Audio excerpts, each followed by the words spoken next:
Hello, and welcome back.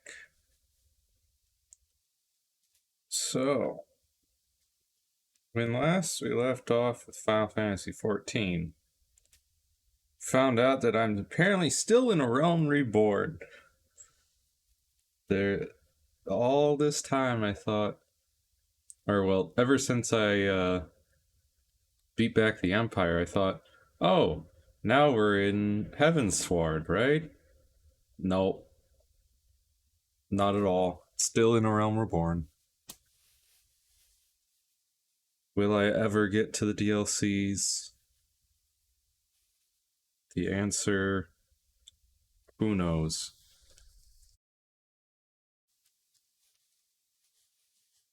And who knows when I'll get access to whatever Yugiri's uh, class or uh, whatever they call them. Let's see.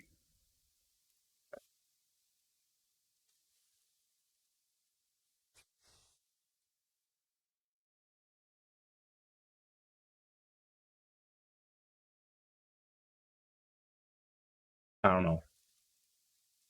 Whatever ninja is considered, it's like an upgrade to your class or whatever. Whenever her class thing is, I have no clue because she talks about it and then she won't teach me. She'll teach other people, but not me. No, not yet at least. But let's hop on into it. Shall we? But I gotta speak with Minfilia again. Hang on, is there... I don't think there's anything else I need to do here. Well, I suppose I could deposit this die. Sell these gold pieces and silver pieces. There's...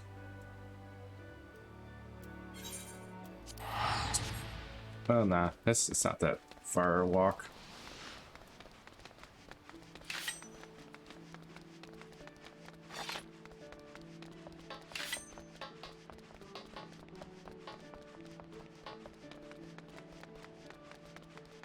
Eager Lominson. What are you?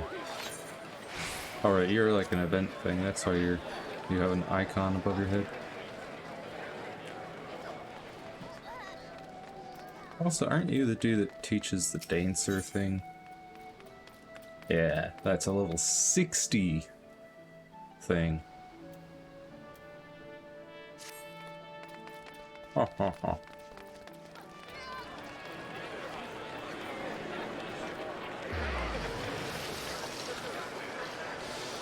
No new mail from anything. Where's a bell? There's a bell. I think it's this one. It has my dice. Yeah. There we go.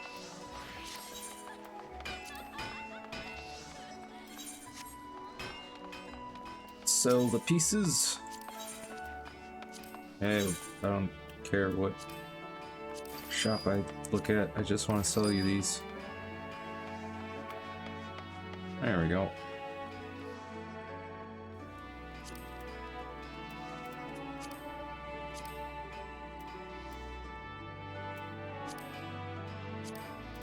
That's...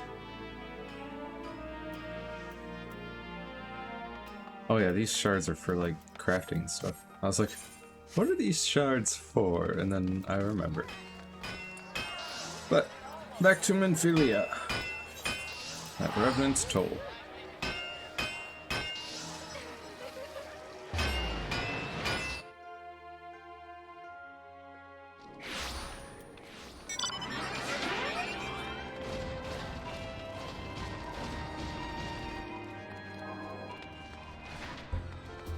Minfilia. Dude, why are you walking into the door? It's... You gotta activate it, man.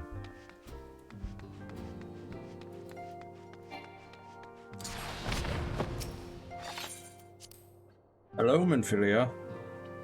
I've come to talk again.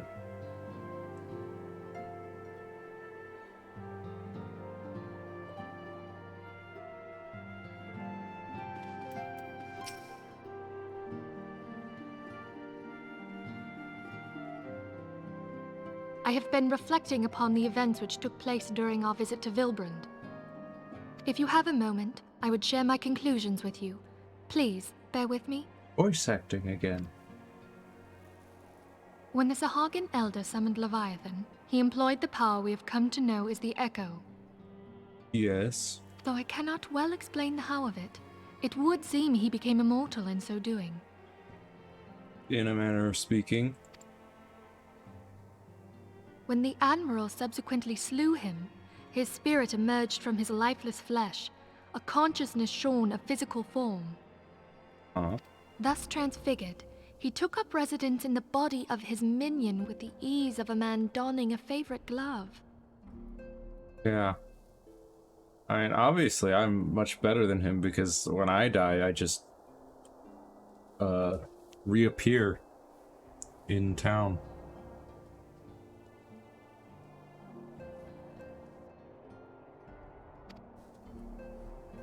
Long have I known that the Echo allows one to pass through the walls of a man's soul. But never did I imagine that it could free us from our own flesh, nor less that our souls could then occupy the next corporeal vessel to take our fancy. Free us from our own flesh? I wouldn't consider myself trapped. You know, I mean, that spirit orb or whatever, I doubt I could really do much. It was of this that Elidibeth spoke, an existence which knows neither cessation nor oblivion. And yet, though the Sahagin had mastered his gift and thereby become immortal, he was by no means invulnerable. Oh, yes. As we both bore witness, he was ultimately absorbed into Leviathan. Yup. And the import of this observation? If the Ascians' mode of existence is indeed the same, it can be inferred that they too are not invulnerable. That is true. That they can be destroyed. And perhaps even absorbed by a primal. There exists a legend which tells of souls who are reborn upon the cusp of each umbral calamity, that they might stay the encroaching darkness. And yet these Ascians seem to be intent on bringing the encroaching darkness. To most, it is but a fairy tale. Yet recent events have given me cause to wonder. Could the legend in fact refer to the Echo? Much and more yet remains unknown, but I am confident that all will become clear in time. For the present, however, what matters is that the key to defeating the Ascians may at last be within sight. With Urianger's aid, it is my hope that I shall fathom this matter ere long.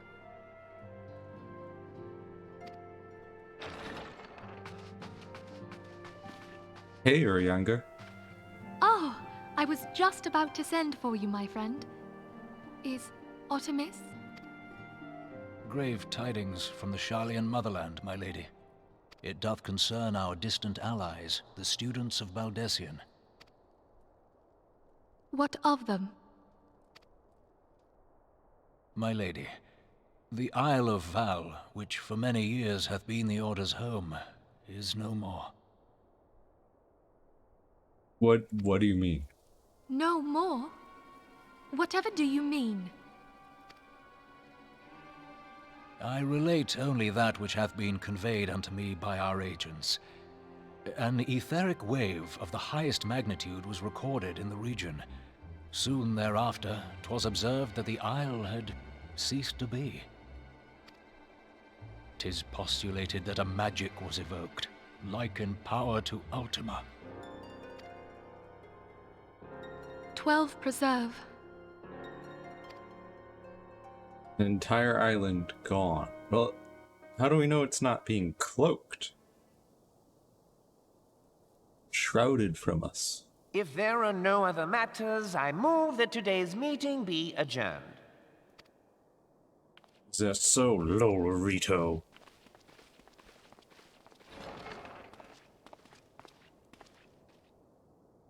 The worst of the Ritos.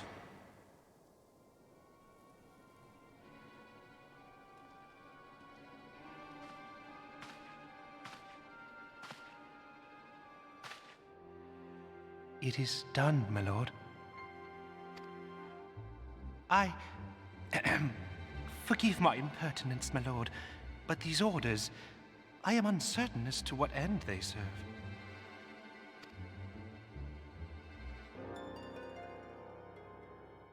Revolution.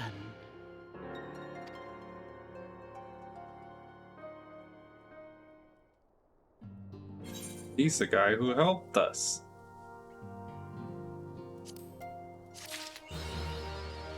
Not good. Is that earring?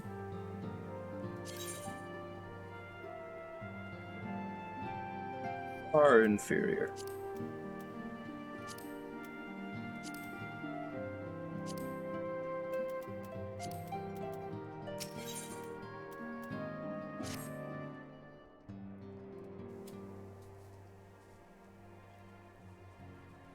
Our friends, the very isle itself, everyone and everything.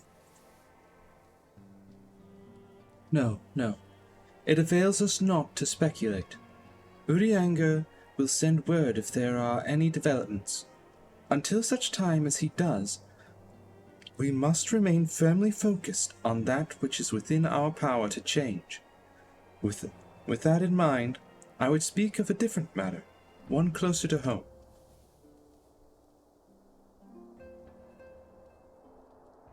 It concerns etheric fluctuations, which we had previously attributed to good King Mogulmog XII.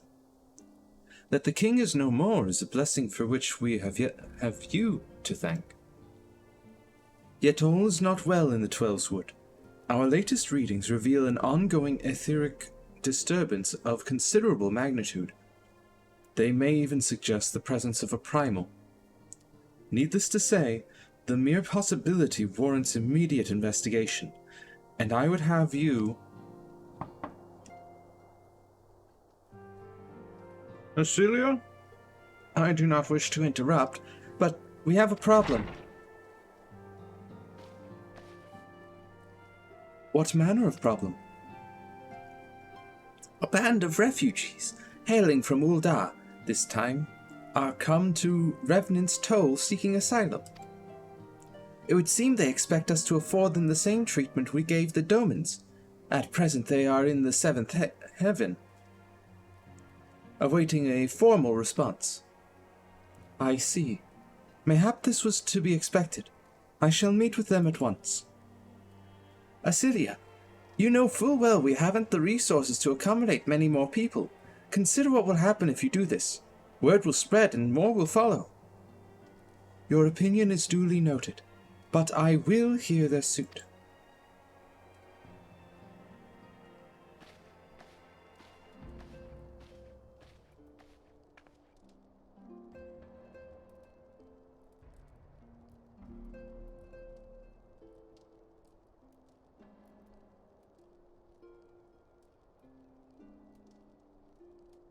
Junasia, I should be grateful for your presence at this meeting.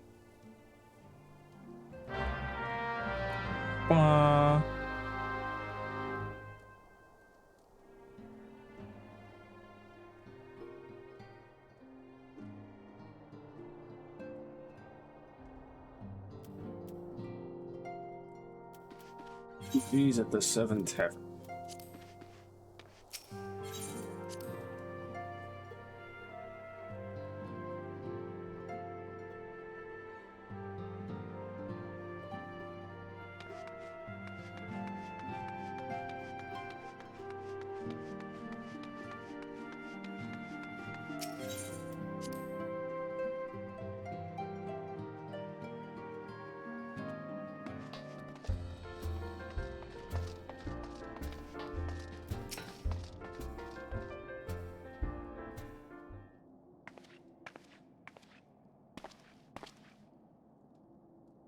I apologize for keeping you waiting. My name is Minfilia, and I lead the Scions of the Seventh Dawn. Well, be praised, it is you. We're ready and willing to work, same as the Domans. Just give us a task and we'll see it done. Pray calm yourselves. I appreciate your enthusiasm, but I know naught of your situation. Beg your pardon, antecedent. I ain't so good with words. We've been living off the scraps of Ul'dah for years now, trying to piece together a life to replace the one what got took. They say there's work, but there's not for an honest man. Not as wouldn't sully his soul sooner than his palms, any road. The flames do what they can for us, of course, but it ain't near enough. And it's only getting worse. When the calamity brought us to our knees, those rich in the city didn't help us up. They climbed on our backs. I don't pretend to be clever, but even I can see what's coming. I knew we had to run, the only question was where. And then it came to me. Revenant's Toll. I mean, you took them foreigners in, didn't you? So you'd surely do the same for us. I fear the situation is rather more complicated. While it is true that we accepted the Doman's petition for aid, that decision was the product of extraordinary circumstances. Or extraordinary circumstances. I sympathize deeply with your plight, but pray understand that it is not possible for an organization of our means to aid all who have been affected by the calamity. And so it is with great regret that I must deny your request.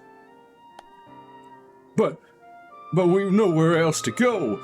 You're turning your back on us? If I might have a word. Tataru? Is aught amiss? Ill tidings from Ul'dah, my lady.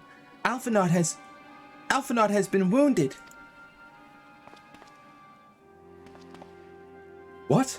How? Is it serious?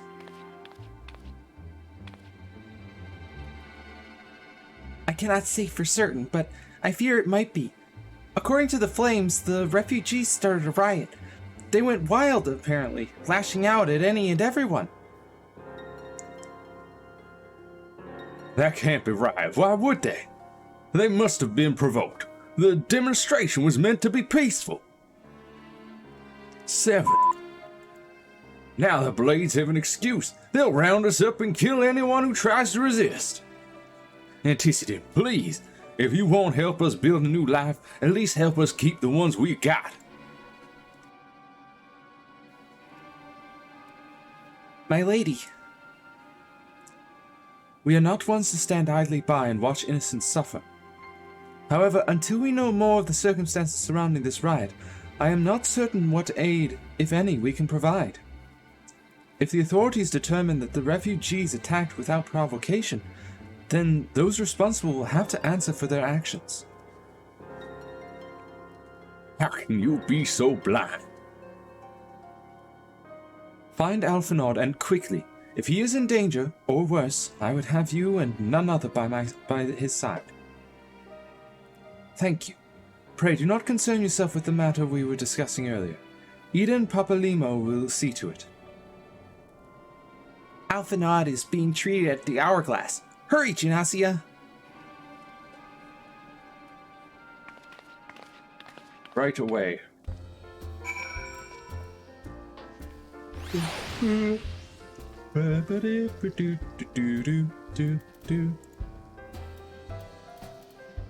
Back to Ul'dah.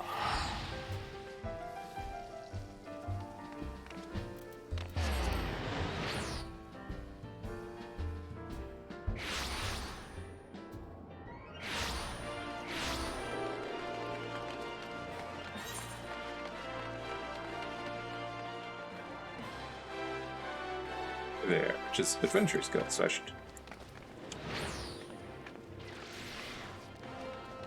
Yes, there's a dance going on.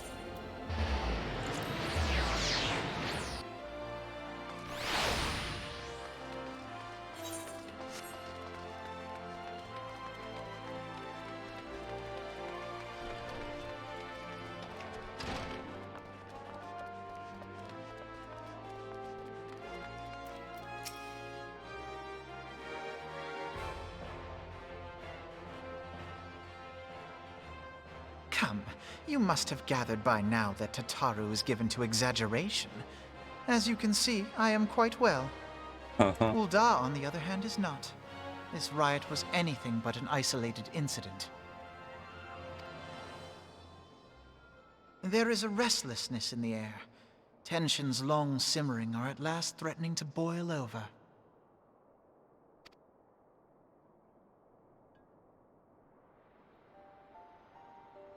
Ul'dah is a nation infamous for the great disparity between the wealthy and the poor. The majority of the populace accepts this state of affairs because they believe that every man bears responsibility for his own lot in life.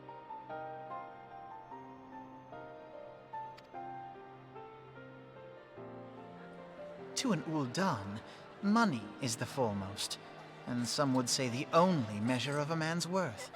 Small wonder that the wealthiest wield the greatest influence.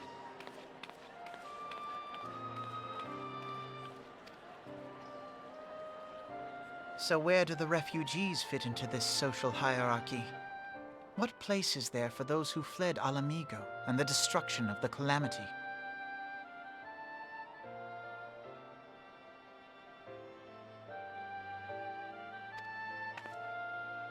Plainly, there is none. They have no wealth, no power, and no worth. To the Ul'dan way of thinking, they may as well not exist. Choosing to ignore their existence, however, is patently not an option.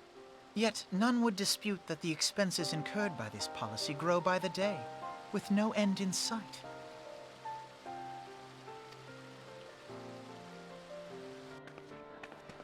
This has prompted more and more Ul'dans to question their obligation to aid these worthless wanderers. While more and more refugees have come to resent their treatment at the hands of the sneering citizenry.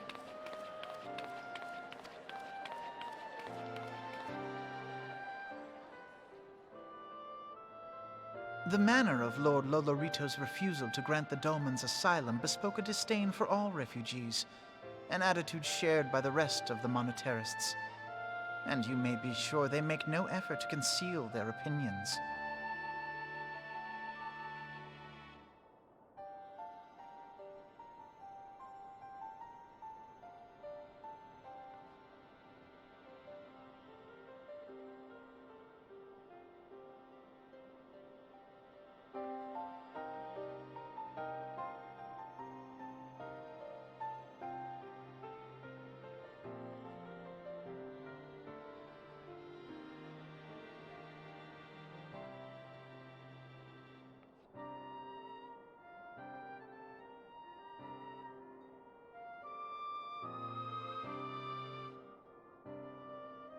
It was only a matter of time before the refugees united in protest.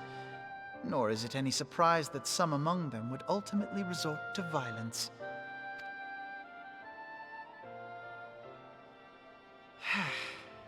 That the Immortal Flames should choose this of all occasions to engage in joint training exercises with the other Grand Companies. By the time they return, the situation may well have deteriorated beyond mending.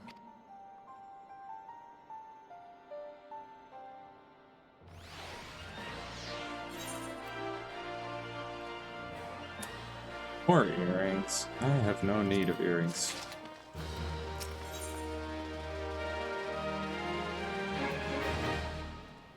And all of these quests, it just feels so... Like the rewards, it's always like, okay, just a little bit better accessory, just a little bit better accessory, just a little bit better accessory. And each quest only 4,800 experience. That's it.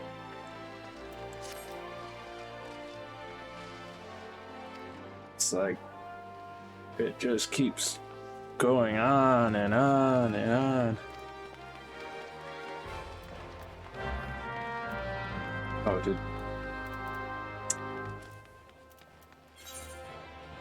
think I forgot to read a line of his, but oh well. We just need to head to the Hall of Flames over there.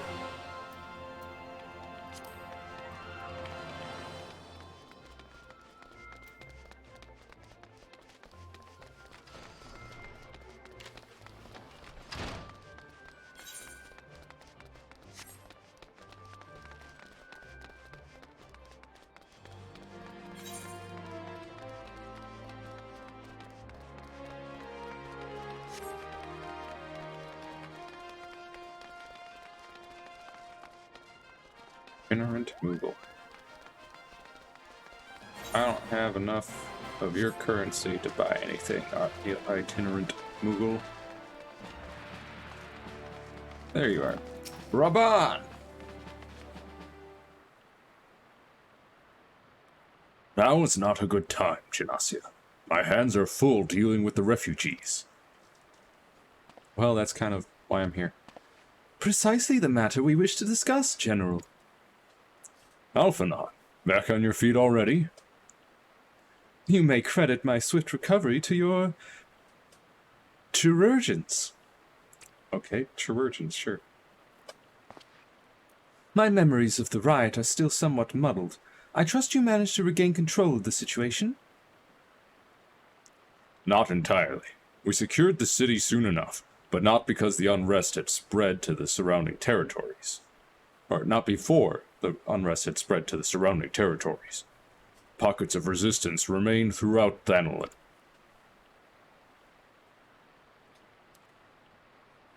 We have sent what forces we can spare to root out the last of the belligerents, but progress is slow.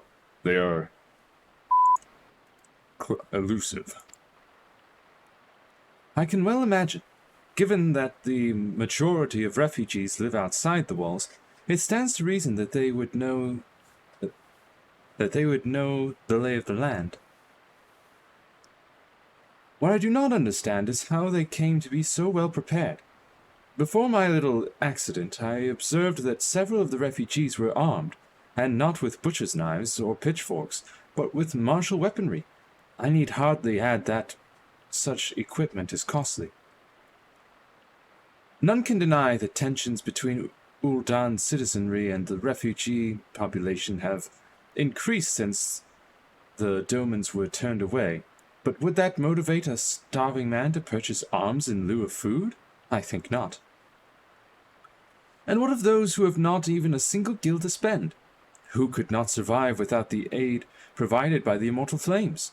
Surely they would sooner sell a weapon than bring it to bear against their benefactors. Come to the point. Very well. My point, General, is that this powder keg of discontent was not set alight by chance.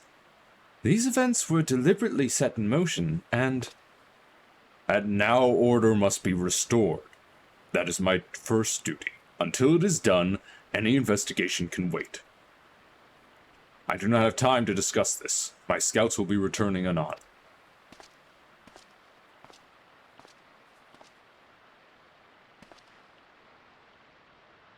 the General is no fool. He keeps his own counsel, and with good cause. Were he to claim, without the necessary proof, that these riots were instigated by outside forces, the monetarists would accuse him of attempting to shirk responsibility. After all, he and the Sultana have been the most outspoken proponents of refugee aid. Regardless, they will face harsh criticism in the days ahead.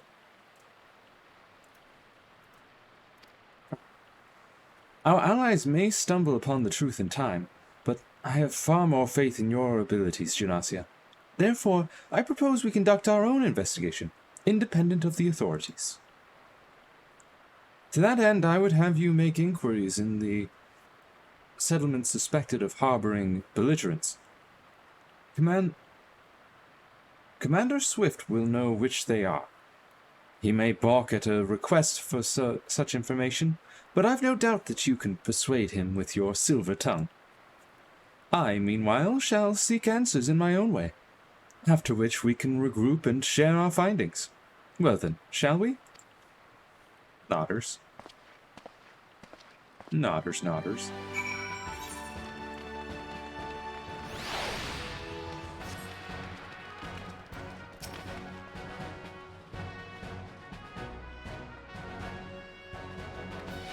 You look as though you have something to say, Genasia. Do you? What you ask is no simple favor. Were such information to fall into the wrong hands, the lives of countless soldiers would be at risk.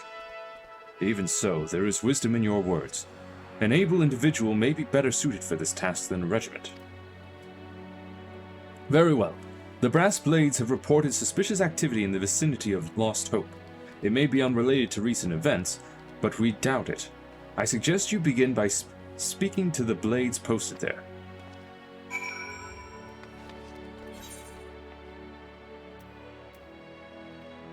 Alright. Lost Hope. Be there in a jiffy.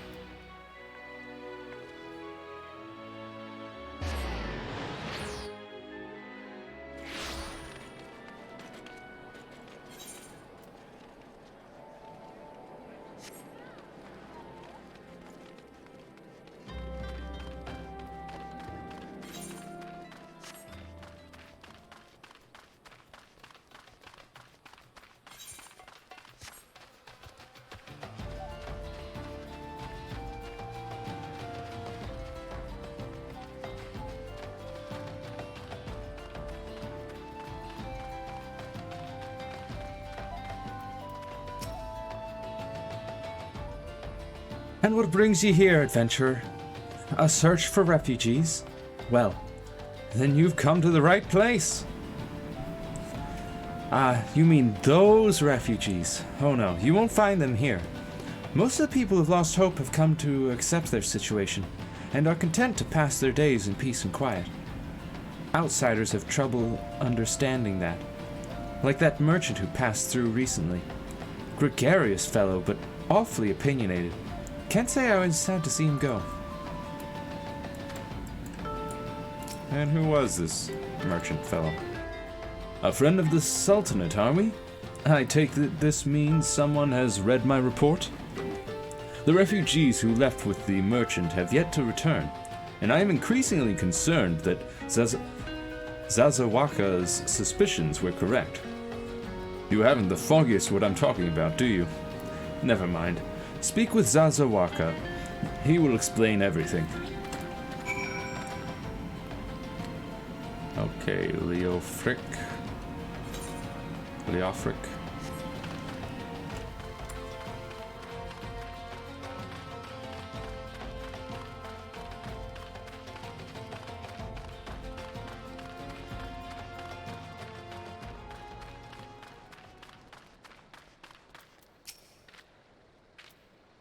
Ah!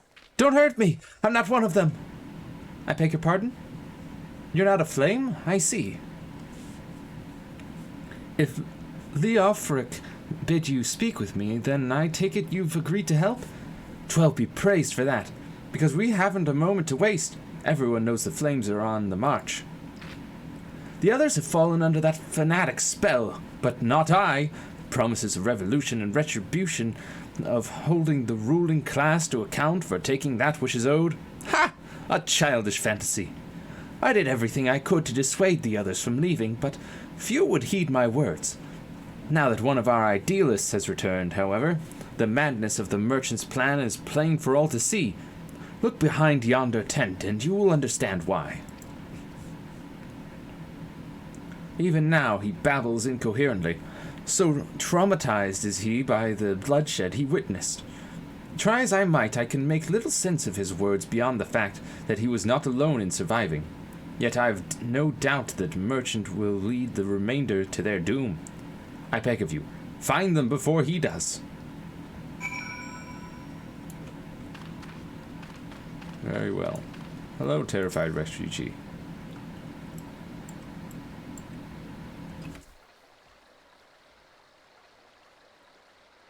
What are you doing? Don't draw! Don't draw! Don't draw! Don't draw! Don't draw! Why didn't you run away with me? We could have escaped together. Then you'd be here with me. Be here to soothe me. Why did you have to stay and leave me alone?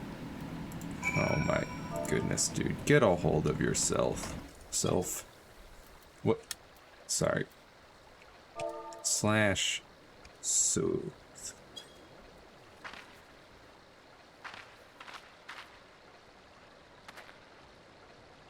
Who are you? What do you want? It's true. I followed the merchant, and may the gods strike me down for my folly.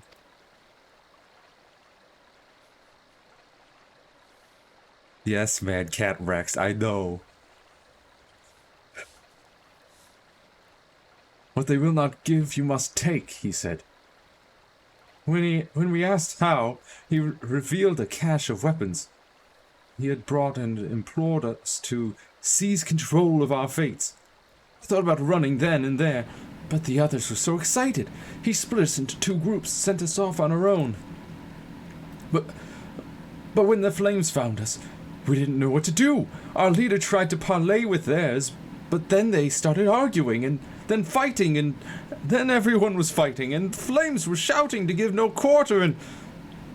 Oh gods, the other group, they're still out there. If we don't stop them, they'll be massacred like mine was.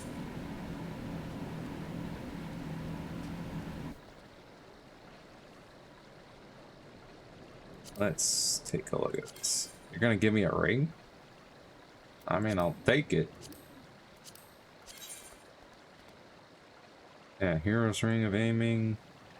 Not quite as good as the Auroral Ring, apparently. I will take that ring.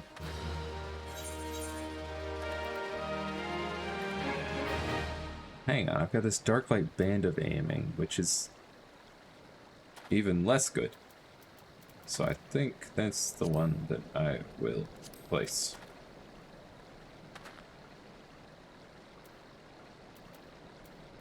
Yeah.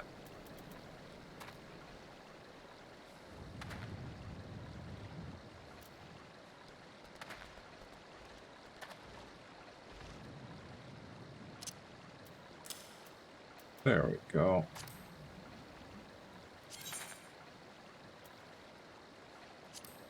Yeah. Now, what if I want... Ah, I see that. There we go. Yeah, you can see it's... This one's way better.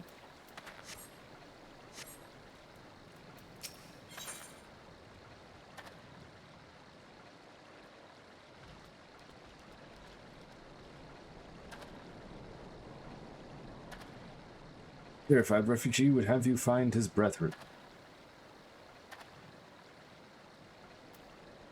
and convince them to lay down their arms.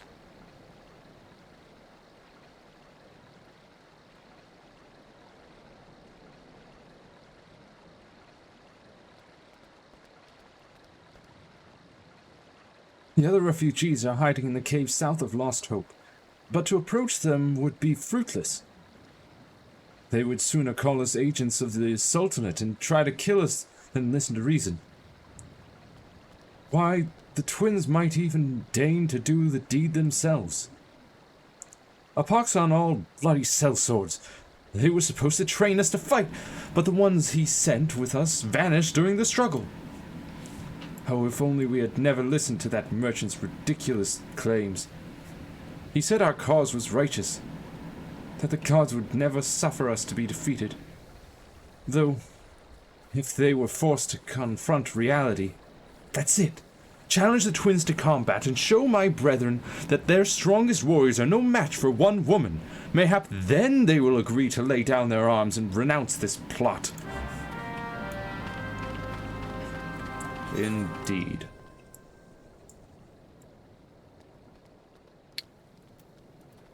Where did you want me to go? You want me to go to... What?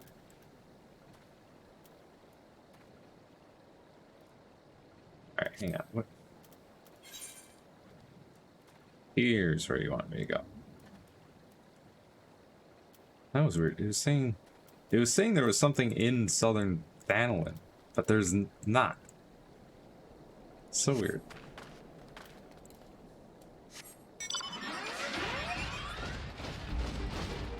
We fly! Your mount can fly no higher. Very well. Do not need to fly higher. Need to find this path. There we are. Through the mountain. Secret tunnel, if you would. Hello, desperate refugee. Why are you staring that way? 7! They found us! Everyone grab your gear and make for the rendezvous point. So that's your game, is it? Sorry to disappoint ye, lass, but we're more than willing to kill ye ourselves. Really? You guys? Huta. What? How dare you?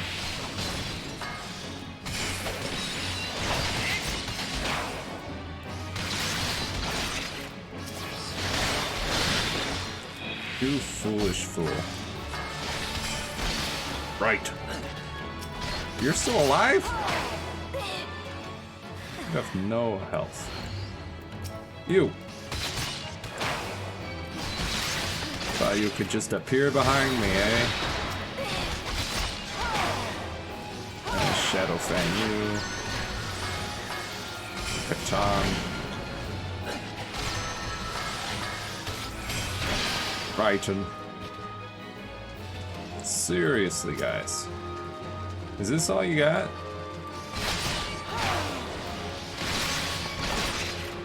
I'm really disappointed in you.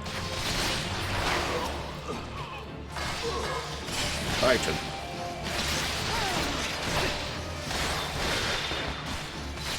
Oh, you're a bit tougher. Ain't you?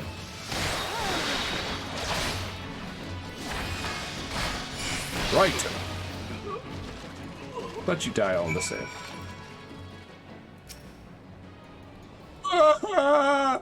You beat him like it was nothing. Thal Almighty, what are we gonna do now? Exactly. You need to go home and rethink your life.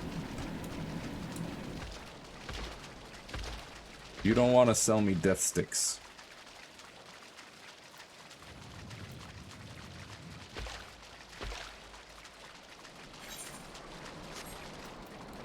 Found my Magitek armor again.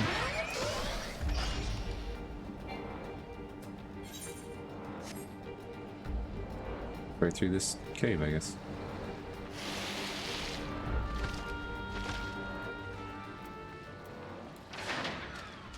Hey there, terrified refugee. You've returned. Did you find my brethren? What of the twins? What happened?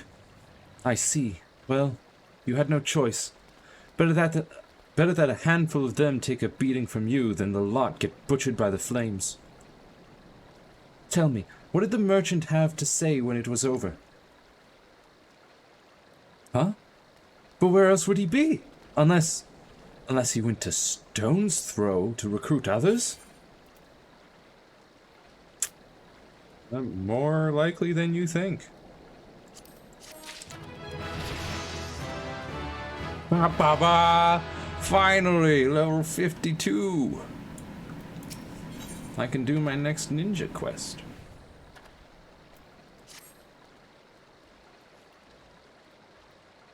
The merchant wished to approach the refugees in Stone's Throw, but was waiting until the flames withdrew their forces from the vicinity. Now that they have, there's nothing to stop him from continuing his work. How many more must perish in pursuit of this futile cause? How much more suffering must we endure before it ends? Find him. Convince him to cease his mad quest. It will surely lead us to ruin. It surely will. Off to the south, eh?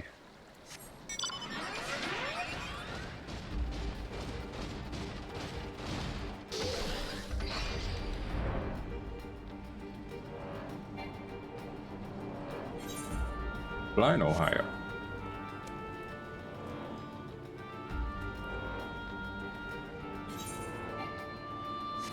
Oh, Mount Confline, Ohio.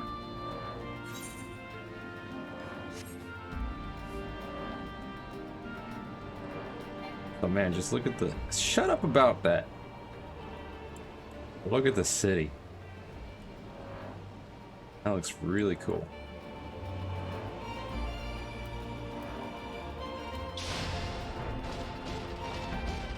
Hello. Get out of the armor. Hell? What's up?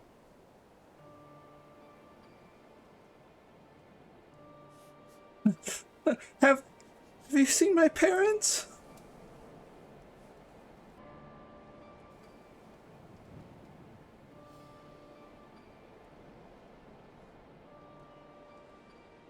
They told me to stay here with the others. They said they'd be back soon, but it's been days. They left with the man from Ul'dah. The man said they were going to change everything. Make it so we could live inside the walls with everyone else. I liked it when he said that. I didn't like it when he talked about making the rich people pay. Everyone looked so angry. Then I got scared. Say, miss, are you looking for someone? Looking for a merchant. Merchant who's been stirring up trouble. You mean the man who left with my parents? But I don't know where he...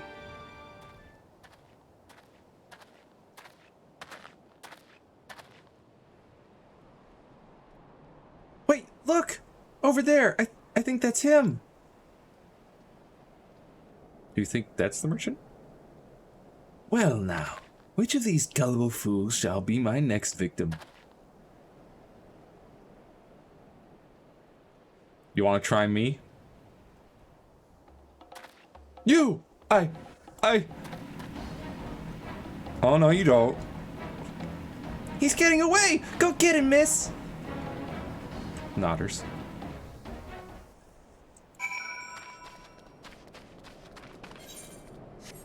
Oh, are you kidding me? You can't run that fast.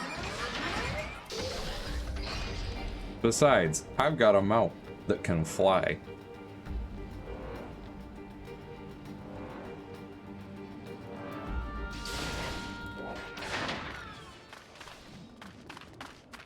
Hello, mistrustful merchant.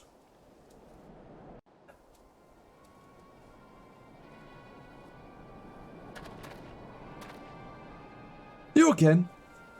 Why are you pursuing me? Because you're a terrible person. Sedition? Treason? Revolution? That's preposterous. Who has filled your head with these lies? Refugees? The self-same refugees who terrorized the streets of Ul'dah? Ha! You have no evidence to prove your accusations. None! I have a dagger. I have two, in fact. No. I will not accompany you to the Hall of Flames. You have no right to detain me. You want to talk about rights, buddy? For the sake of argument, let us say I did do the things you claim. Surely you don't think I give a kick-horns about politics? It was business, only business.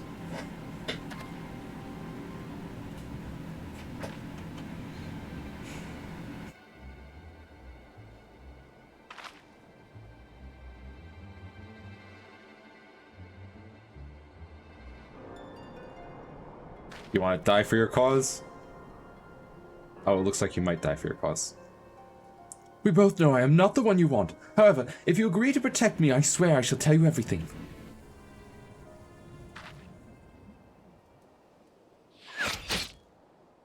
Well, there goes that plan.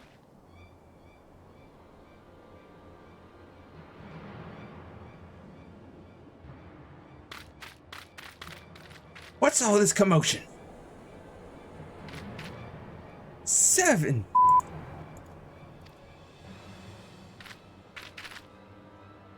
Tell the others to spread out and search the area. The killer may still be close.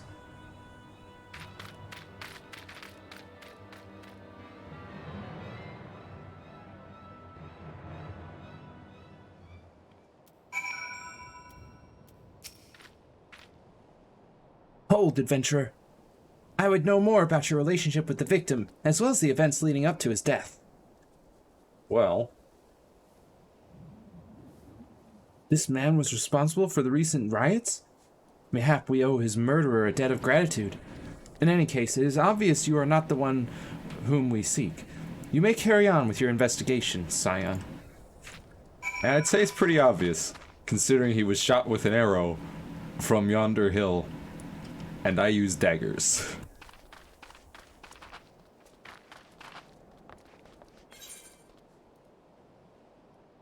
Also, being as I am a scion and far more trustworthy than most other people. Oh, that's Ifrit.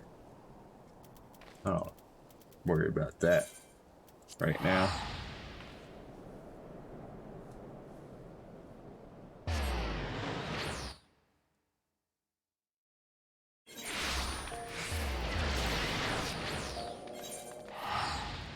Yeah, since I'm a scion and more trustworthy than others, I could have just said, you know, if I did murder him, I could have just said, he was a terrorist.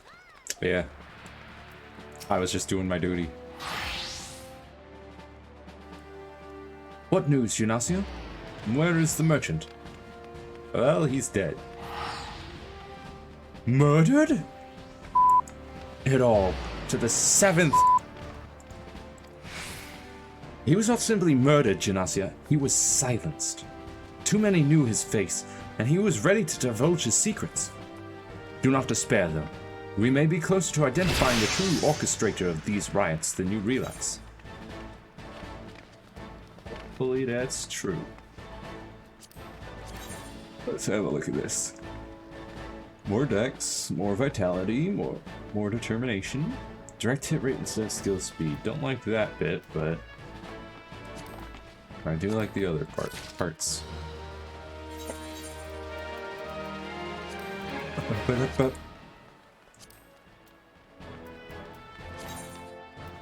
And let's reassign gear and apply this one, right?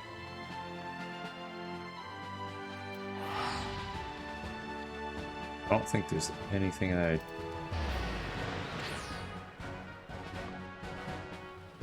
don't think there's anything I wanted to change. But, oh, wait. Daggers, I do.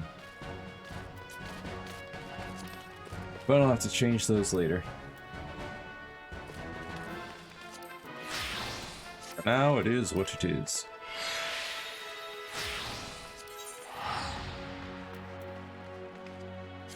Oh, I could remove the dagger. Yeah. There we go. Perfect. Viva la revolution! Swift has a message for you.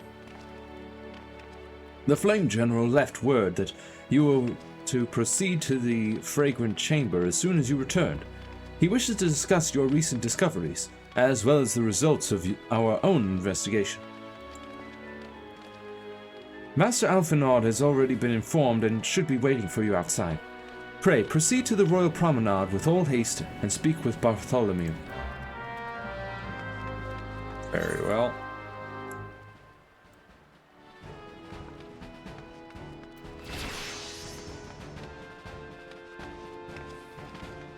Royal Promenade, Chamber of Rule.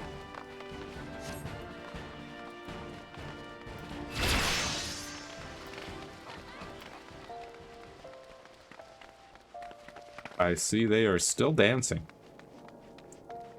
Very dedicated they are. A Chamber of Rule. Lots of level ups going on. Jane's level 27, Weaver level 27, Weaver level 28, Weaver level 29. On and on and on.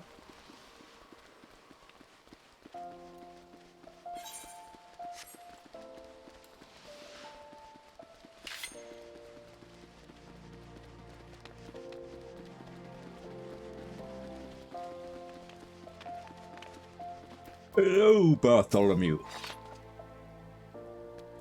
We have been expecting you, madam. Please proceed inside. You're gonna give me a necklace for showing up. Oh, but that's intelligence stuff. Yeah, I'll take the money.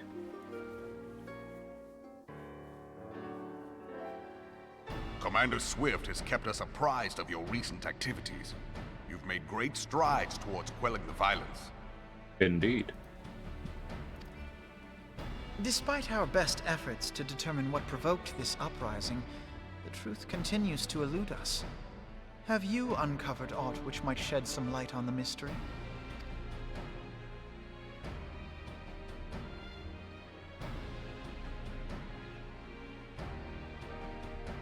This information does not leave this room. Okay. The Syndicate's decision to reject the Doman refugees' appeal for asylum had lasting repercussions. A number of those displaced by the Calamity claimed it was proof of a policy of discrimination. Together with a group of Alamegan refugees, they organized a series of demonstrations to protest against the Sultanate. Demonstrations which became heated, but did not descend into violence. Huh? Until a certain incident served as a call to arms. Is that so? A unit of brass blades sent to supervise a demonstration loosed arrows upon unarmed protesters. It was this atrocity which prompted the refugees to take up arms. I need not tell you what followed. Yeah. The police fired We assumed upon at first that the attack was born of a miscommunication. unarmed When emotions civilians. run high, they happen. But suspicions were raised regarding the unit's commanding officer, whom I ordered interrogated. Good. Sure enough, our fears were soon confirmed. The dog confessed that a merchant had offered him coin to give the order. A merchant in the employ of Teleji Adeleji. Of course. Teleji Adeleji. He's the guy who helped the But he Domans. spoke in favor of the Doman's cause, Yeah. and has ever seemed sympathetic towards the refugees' plight. Why would he do such a thing? I don't know, he's crazy. Know you of the Cartano Reclamation Bill? No. It is a proposal to annex the Cartano Flats so that refugees may establish permanent settlements. Huh. When last I looked, that was disputed territory. Aye. Some might even call it a battlefield.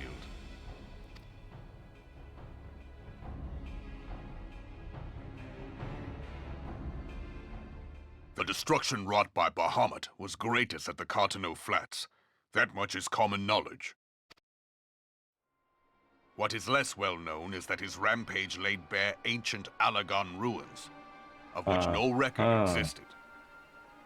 Well, There yeah. are certain differences of opinion as to how these ruins should be handled, which is why each nation maintains a military presence in the region to this day.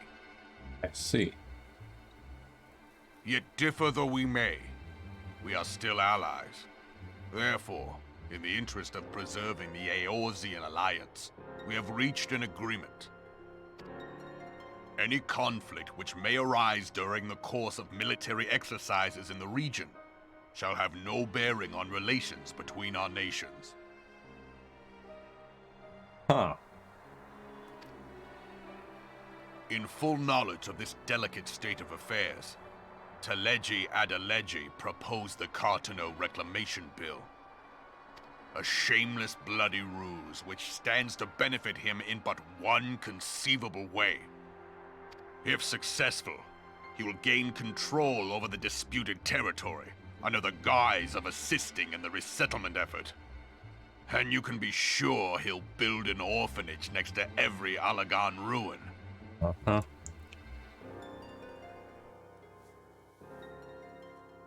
The man would threaten the unity of the Eorzean alliance and risk countless lives for personal gain. He walks a path all his own, independent of any faction and beholden to none of his fellows on the Syndicate. By inciting the less fortunate to violence, he hopes to convince others that the Cartano Reclamation Bill is the only viable solution. Uh-huh. His sympathy for the plight of the Domans was not but posturing to gain credibility with the refugees. Of that there can be no doubt. Mm-hmm.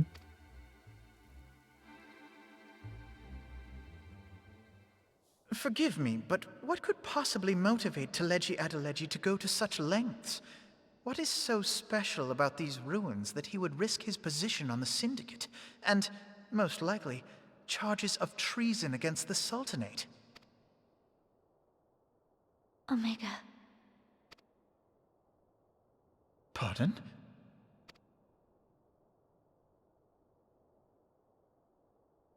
An Allagan monstrosity, not unlike the Ultima weapon. Mayhap larger, we know not. It has yet to be fully. Allagan inscriptions indicate that it was created to fell Bahamut himself.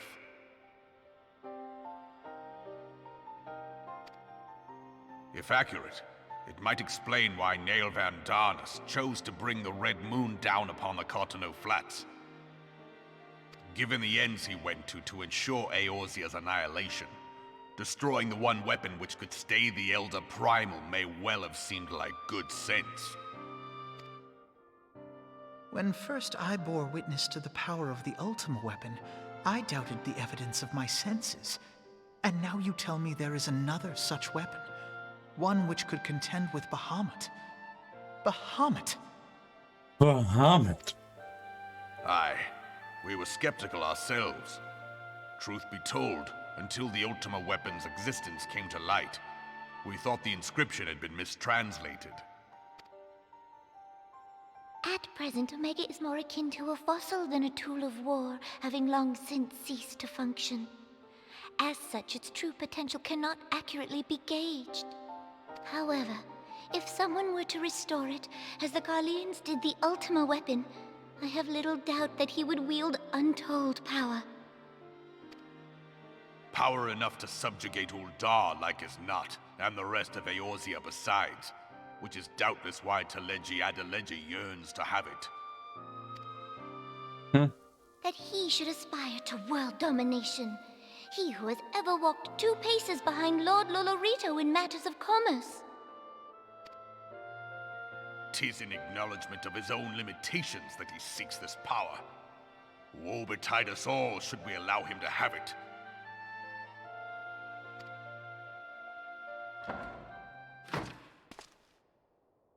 Pray waste no time chasing rats. Only a fool would believe that secrets can be kept in Uldar.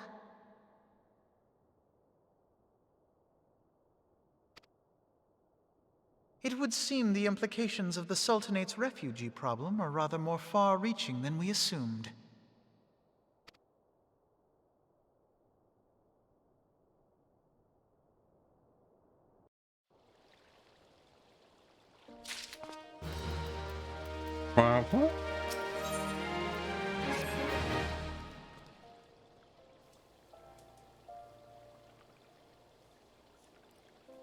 You should be glad to know the truth, and yet the thought that all this chaos was the product of one man's lust for power sickens me.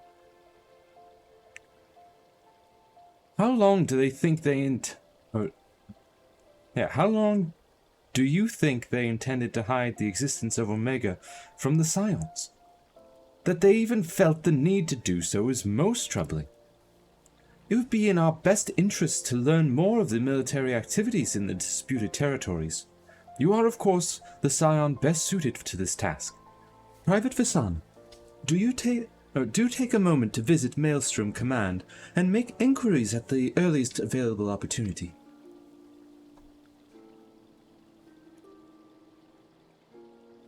Begone, whelp! This is no place for children. How dare you? I'm sorry.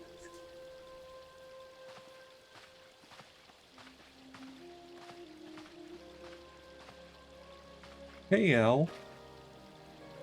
I was looking for you, miss. You said you were looking for the man who left with my parents. You know this girl?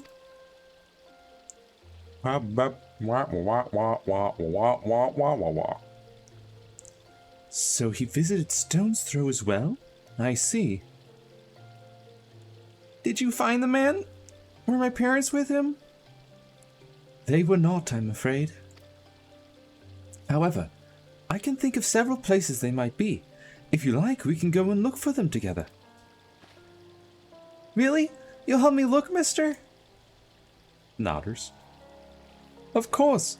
But first, I must needs finish speaking with my friend. She's telling me a secret, you see, so no one else is allowed to listen. Mayhap you could wait for me by that pillar over there? We require but a moment. Okay, mister. I'll be waiting. Aw.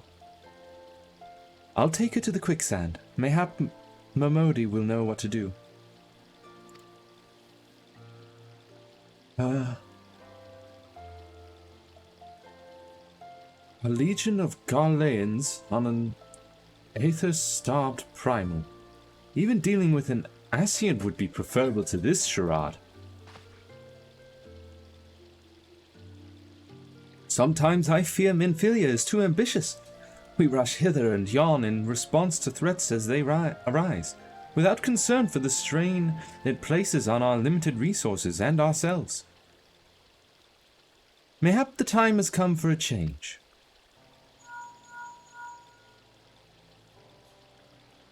Oh, hang on. Junasia, this is Minfilia. I know this is sudden, but I must ask you to return to Revenant's Toll with all due haste. The situation in the Twelveswood has taken a turn for the worse.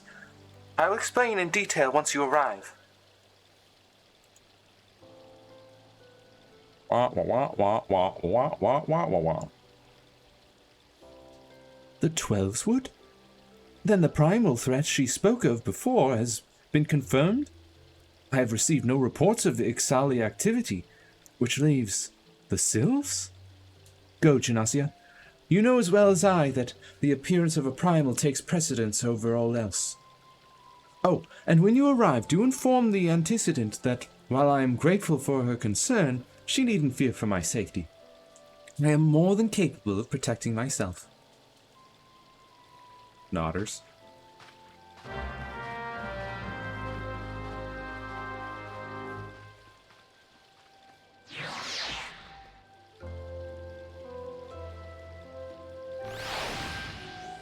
Right. Back to the Rising Stones. And I'll undoubtedly have to teleport right back out to go to the Twelveswood.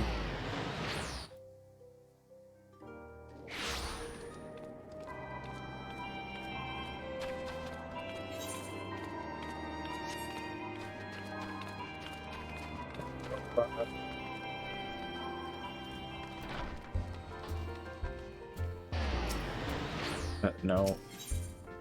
Rising Stones.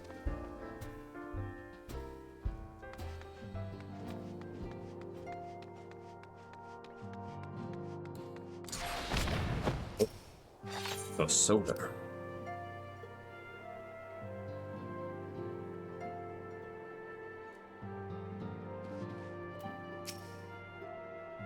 Julia.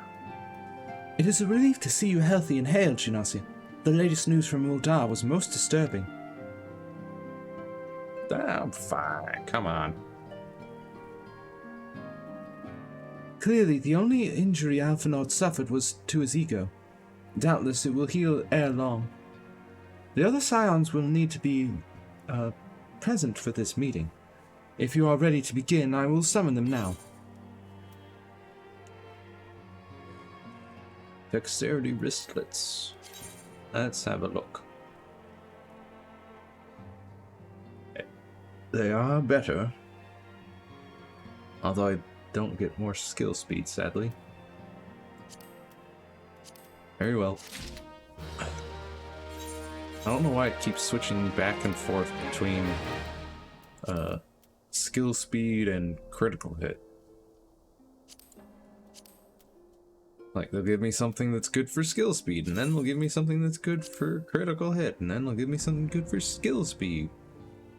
And it just keeps going back and forth. Makes no sense. And it's not like they give me a choice between skill speed and critical hit, because they just give me a choice between one dex item or two different strength items.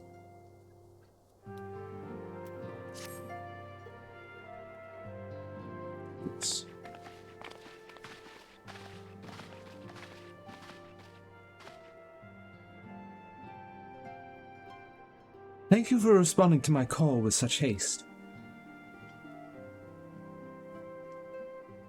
Rest assured, I should not have summoned you were it not urgent.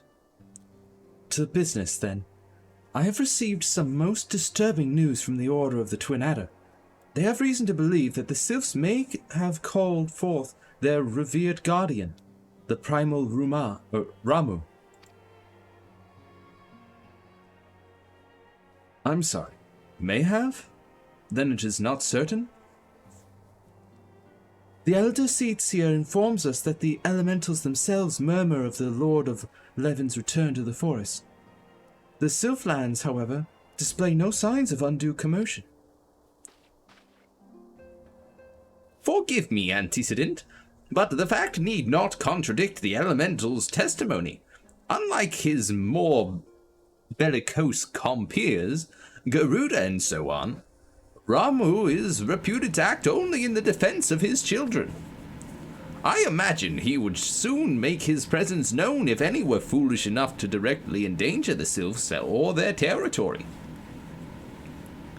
The abruptness of this development concerns me. Were we not keeping a close watch on the Touched Ones and their movements? If preparations for a summoning ritual were indeed underway, it would surely not have escaped our notice. Oh, it didn't. I was pretty sure it was going to happen, just not this soon. I beg your pardon? You foresaw this eventuality and did naught to prevent it? I told Papalymo I suppose I could have reported things to Minfilia earlier, but there honestly wasn't much we could do except wait and see. You know how the Sylphs feel about people poking around in their territory. They already summoned Ramuh once right after the calamity, but that was because the Garleans came tramping through the forest. And so long as Castrum Orion stands, the Sylphs cannot be blamed for wishing to have their guardian deity on hand. In short, Ida and I are in agreement. The actions of the forest folk were inevitable and unavoidable. And I maintain that observation would have remained the best policy had it not been for the sudden influx of strangers into the Black Shroud. That, alas, we did not foresee. By all accounts, the recent violence in Ul'dah drove a number of refugees to seek safety under the concealing canopy of the trees. 'Tis like that the Sylphs perceived this panicked migration as yet another invasion, and quickened their efforts to summon their god.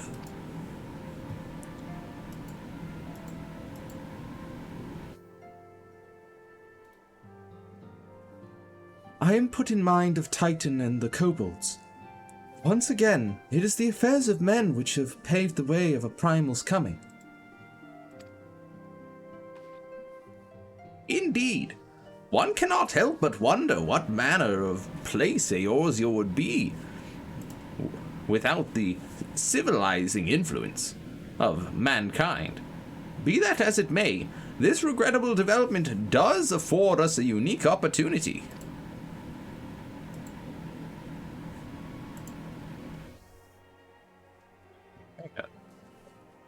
Why do I keep getting this weird, like, sound on occasion? Coming through my mic. It's very odd.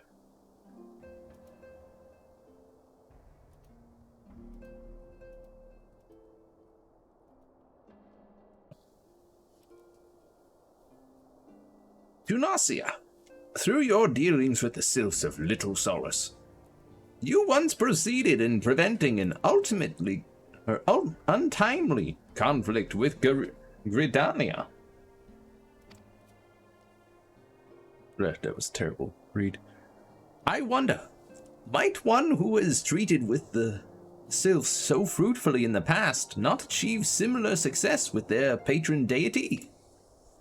If Ramuh can be convinced of our intentions, It may be the first step to breaking the cycle of primal summoning. A fond hope. Were such a thing possible, we would not have been at war with the beastmen since time immemorial. But maybe this time we can. Let us continue this discussion anon. We must needs first consult with the nation most affected by Rama's presence. The Elder Seed Seer has requested your personal involvement, Genossia. Pray report to Commander Kilwa at the Adder's Nest as soon as you are able. Steel yourself for the worst. While I hope for a peaceful resolution to this matter, experience suggests that your meeting with the Lord of Levin will prove less than amicable. In such an event, your fellow Scions will of course lend you whatever support you require.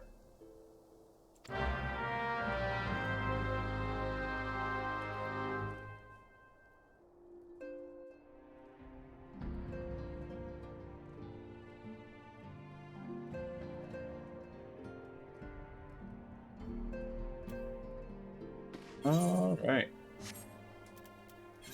So they want me to go to the Black Shroud, talk to Lord of Levin. But before I do that, I shall instead go to, I believe,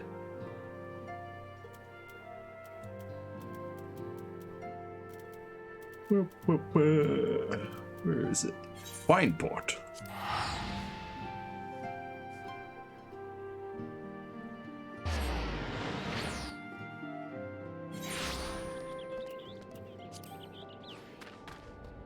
It's time for the next ninja quest.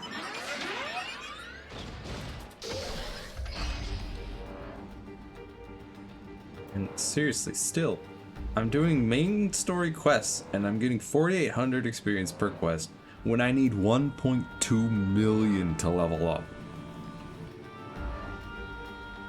That's just ridiculous.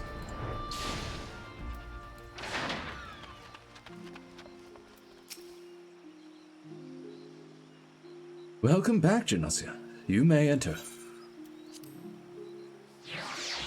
I thank you.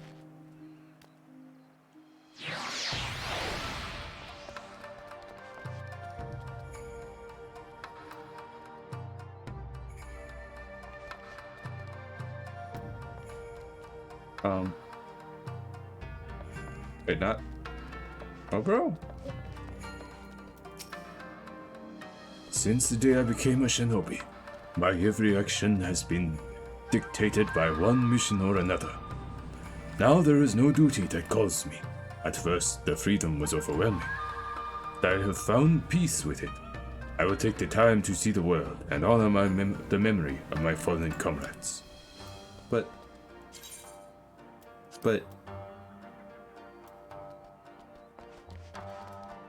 hold on. Hold on a second.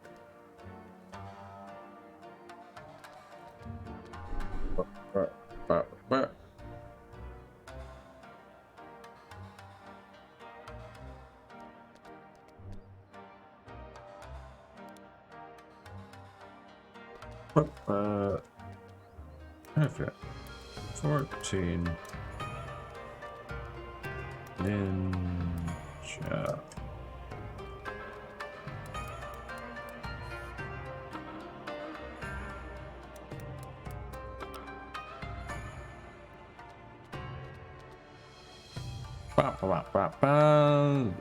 Level 52.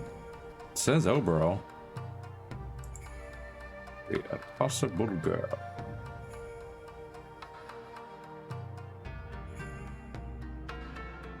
Speak with Akage memories? What?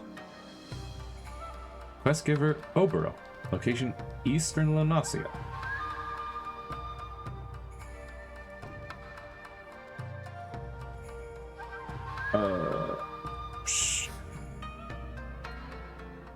Oboro has received a missive from Akage.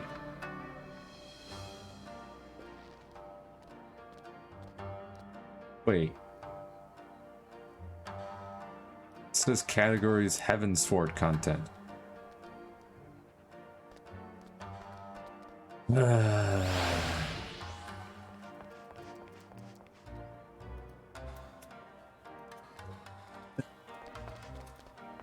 have to wait till Heavensward. But if that's the case, that means that Heavensward is supposed to, quote-unquote, start at level 50. Because I think A Realm Reborn is supposed to end at level 50, I guess? But that also means that's why they're giving me so terrible experience for each of these quests. Because they want me to not get... Well, you're not supposed to be able to get much higher level. But then why are there so many quests here at starting at level 50 between between getting to level 50 and getting to Heavensward? There's just a bajillion quests here. It's ridiculous.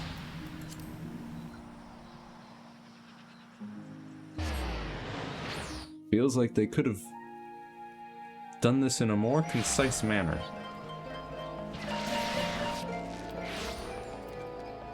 Da da da da. Oh wow wow wow oh oh. I want his leather pants. Oh wow wow oh wow oh wow. Genasi of the Scions, your arrival has been most anticipated. The appearance of a primal is ever cause for alarm and unease. Though my men stand ready for any eventuality, I know of none more qualified than you to snuff out this threat. Indeed, I would have you do so without delay. The Elder Seedseer, however, would speak with you first. She is of the opinion that your diplomatic, rather than martial, skills may better serve our cause. I will leave further explanation to our learned leader. Pray, make your way to Nafika's altar. The conjurer in attendance will admit you to the Lotus stand. Why couldn't I have just headed straight there? The only thing you did was to tell me to go somewhere else.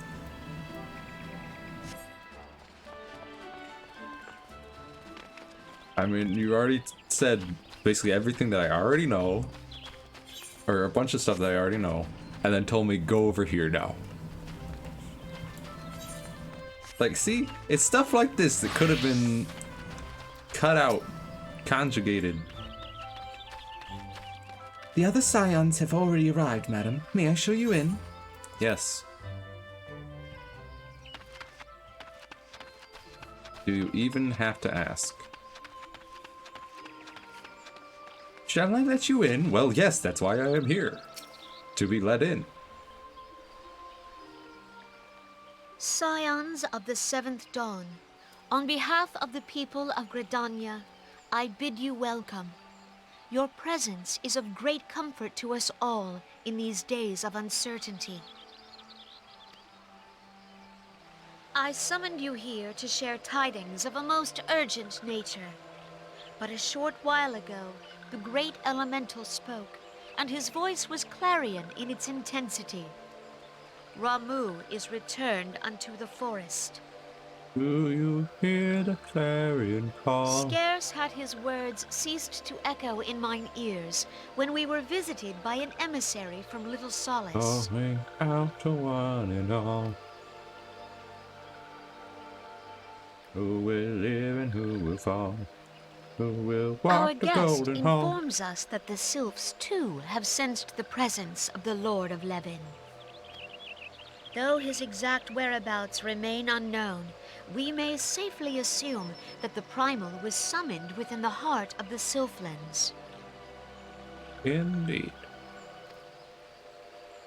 Unlike the other primals you have encountered, Lord Ramuh is no raging avatar of destruction. He is revered as much for his wisdom as his strength, serving as both arbiter and guardian to his children. Given that we and the Sylphs found a way to share the Twelves Wood, it is my hope that this sagely immortal will be amenable to reason, and that conflict may be avoided. Blessed as you are with the power of That was the echo, first line that continued you to are two one of the few among bubbles. us who may commune with a primal without fear of influence. I would ask, therefore, that you represent us in this most delicate of negotiations. Sure. Why not? The Twelves Wood has suffered enough. Upon this, we and the Sylphs, and I would venture Lord Ramu himself, are in perfect accord. Let us not endanger our shared home by engaging in unnecessary hostilities. Dear friend, I beseech you, safeguard the peace which exists between our peoples.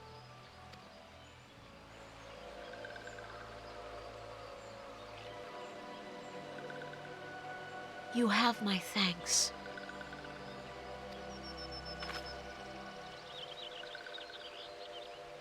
Pray make for little solace, then. A member of the Order of the Twin Adder awaits you there. He will advise you on how to find the Lord of Levin.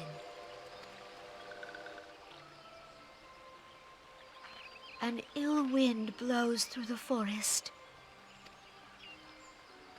Yet, it is not only the Twelves Wood that flinches at its coming. All the lands of Eorzea shiver in dread anticipation. Of course.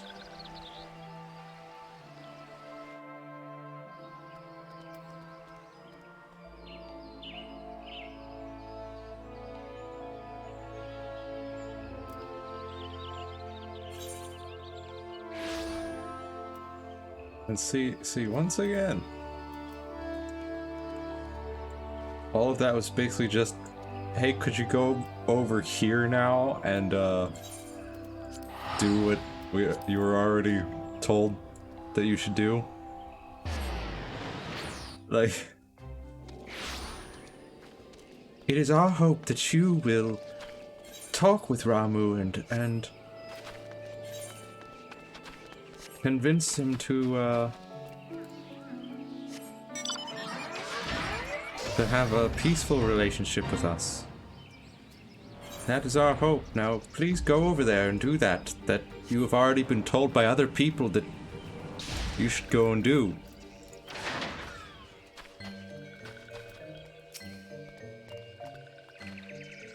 Genasi of the Scions, I was told to expect you. I understand you go to treat with the primal Ramu himself. An unenviable task, but one for which I have no doubt you are well suited. I have been told that your fellow Scions are conducting an investigation of the area as we speak, that we might ascertain the location where the Lord of Levin might be found. I would ask that you abide here until they return with their findings.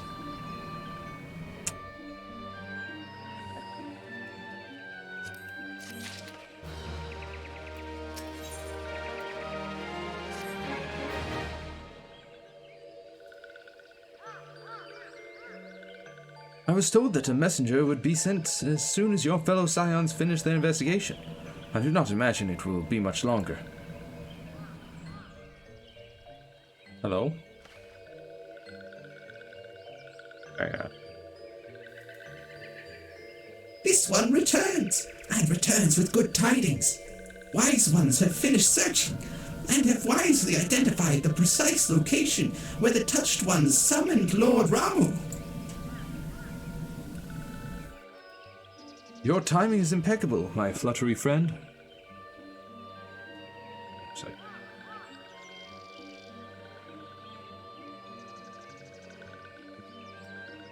Your timing is impeccable, my fluttery friend. Might you be so kind as to escort this good woman to her fellow Scions? It would be this one's pleasure. Walking One, please, please, come with this one. Alright.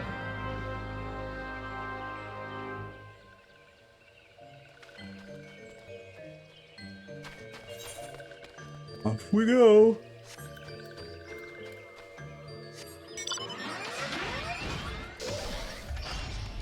Fly.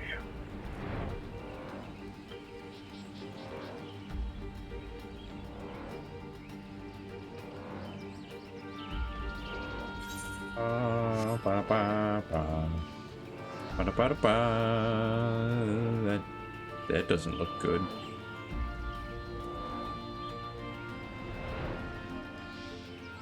That looks kind of bad. Hey, Maxio.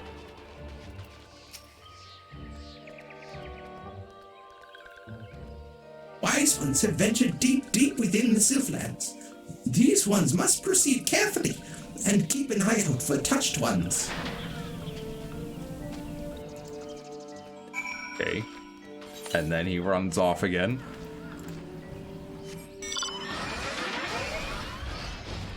Once again, just something that could have just not been said and there would be no change.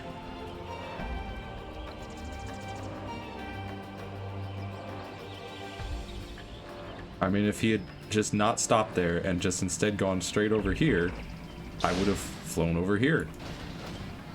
And then talked to him and not had to stop there.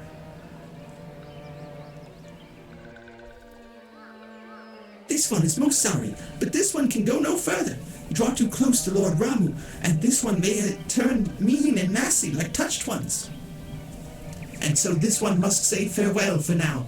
Walking One will find wise ones not far from here, to the south. Go in safety, Walking One.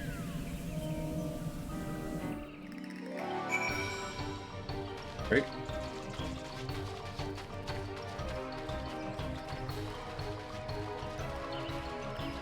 Yeah, see, saying, your friends are up ahead. This place is dangerous. Let's go. Like, that didn't need to be said. And it just pads this game so much more. When it doesn't need padding, it really doesn't.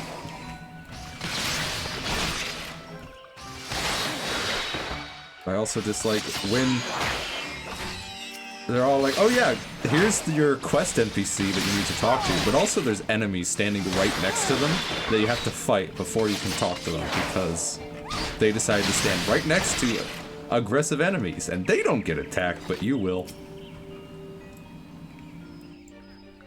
So it's actually you! I am relieved. For a moment I thought we were dealing with another one of those confounded sylph tricksters. I swear, with them wrecking havoc, with their skin-changing magics, it's a wonder I was able to finish taking my measurements. Yes, it was quite the ordeal. You should have seen the look on Y'shtola's face when the one impersonating you suddenly showed up. That's quite enough, Papalymo. Ahem. My apologies. It's not like me to ramble so. At any rate, as I was saying, I have finished measuring etheric activity in the area, and am pleased to say I have reached an indisputable conclusion. To wit, that Ramuh was called forth in the vicinity of the Sylph's Aetheryte. Come, Genasi, the Lord of Levin awaits!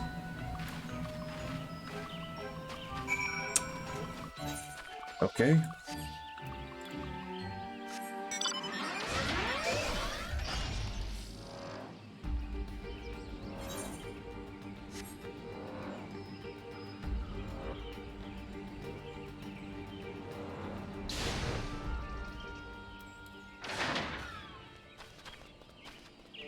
Hello.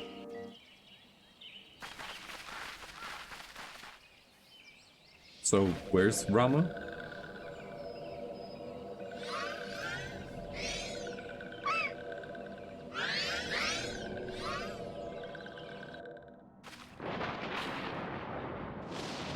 Here we go. Ainora betrays thee, servant of hiding.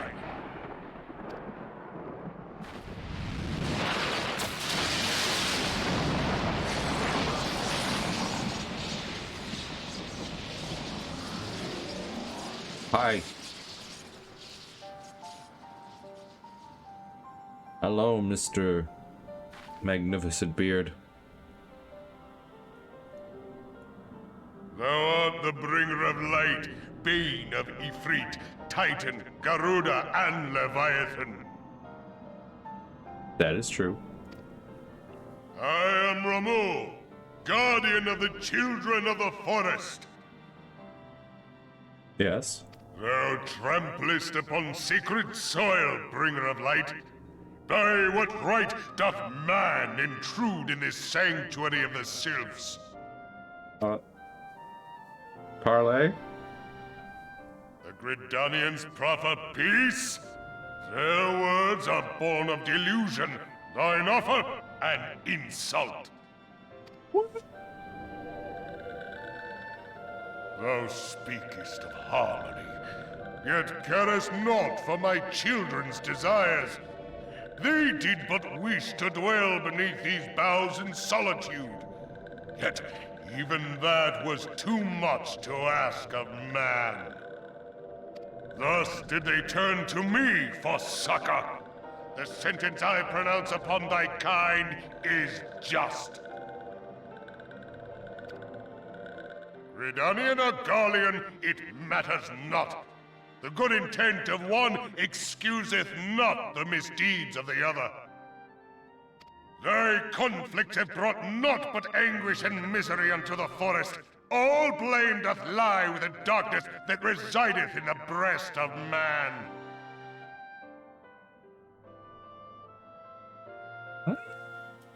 I mean, I agree that there's a lot of blame on man, but this calamitous seed. In the beginning, no such duality existed. Were light and dark given form when man was born? I don't think so, because I'm pretty sure light and dark have existed long before people. It would explain much. Not least why strife and sorrow follow ever in thy wake. Thou canst not deny the urgings of thine own nature. Knowing that thy mere presence here portendeth tragedy, wilt thou persist in this pretense of peacemaking? Well. Thou bearest the crystal which I bestowed upon my wayward charges. That they should entrust so precious a gift to thee. Thou standest apart from thy kin. Thou art the bringer of light, aye. But there is something more in thee.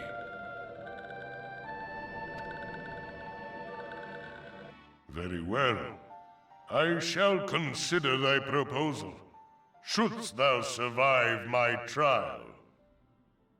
My proposal, which I have definitely said, and not just moved my mouth in silence. Thou wouldst champion the cause of harmony, I must have proof that thou art fit to play the role. Wither mine ire, and prove to me thereby that thou hast strength enough to stay the darkness which threateneth to consume thee. Of course I have to fight you. I gotta fight every primal, If thou huh? shouldst be found wanting, know that all men shall perish in the storm of my judgment. What kind of a... You failed to pass my test, now I will murder all of mankind. All of them. You're ridiculous. Also, you must pass my test. I have beaten what Ifrit and Titan and all these primals, Leviathan, like all these primals I've beaten. And you're all like, no, you have to pass my test before I decide that you are worthy. I know you are quite strong, but you have to pass my test, which is to fight me. Then I will decide that you are worthy. Those other primals, psh. Come to me, bringer of light. I shall await thee on the field of battle. Of course.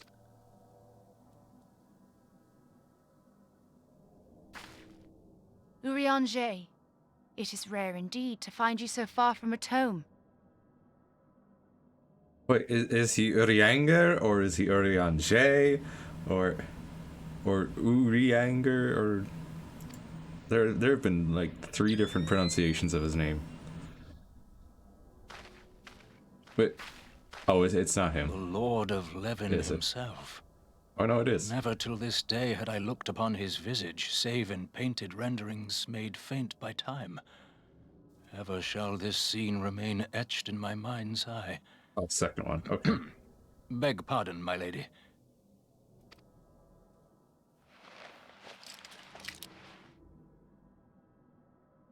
I must beg thine aid on a point of research.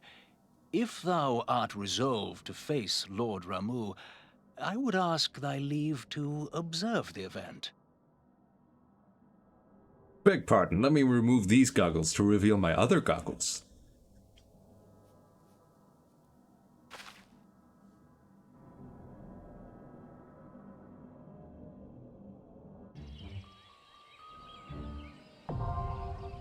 Striking tree hard, now accessible.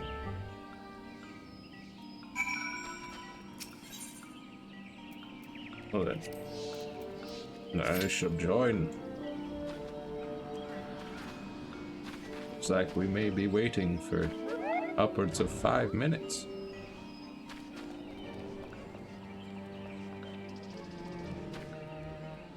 Yeah, ridiculous, Ramuh.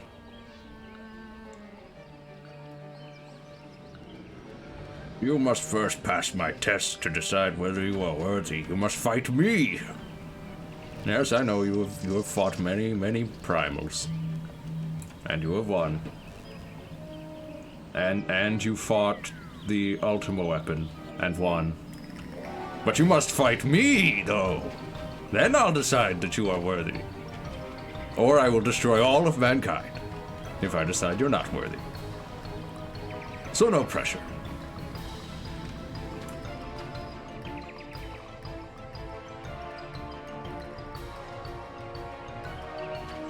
Look, Ramuh, I just want to get to Heaven's Sword, okay?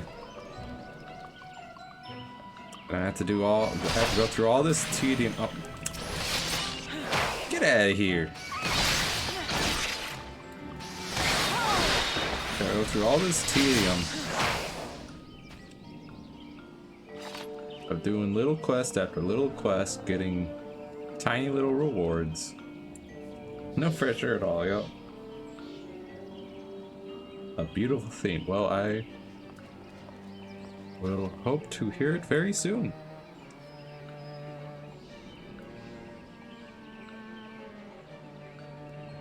Well, there were 2 other people here. I'm gonna sit back here.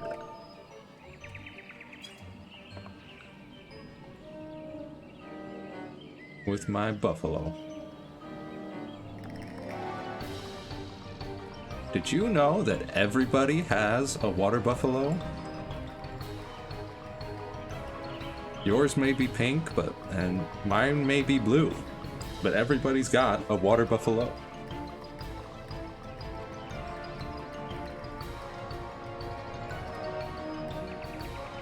I even once took my buffalo to the store.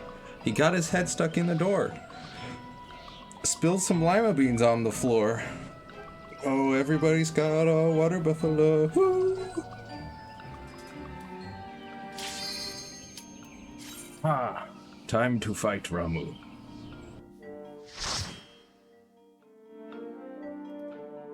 Put your face in the light.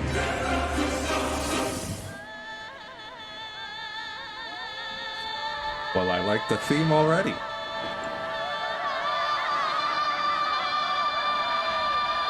Striking tree in the black shroud.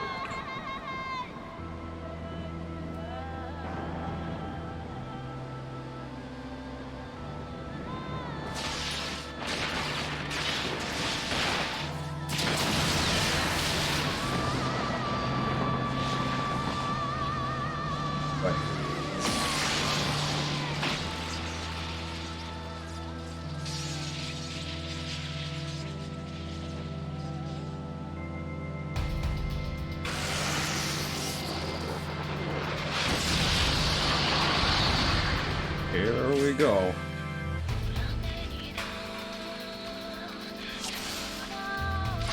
Duty commenced. Huta. Oh. I am nearly dead. Whoa. Hey.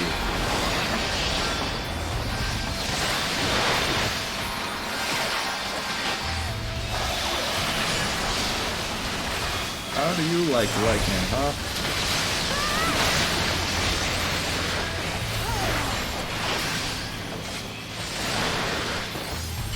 Also, oh, looks like there's a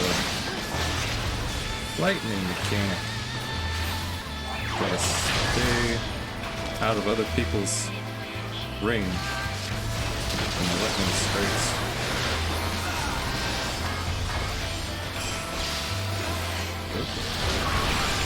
Uh-oh.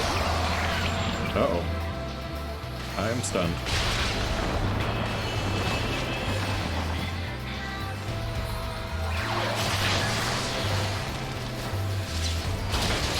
I guess I just sit here now. This is where I live.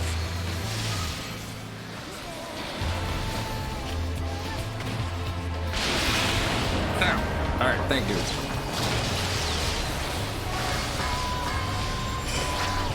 Futon back there.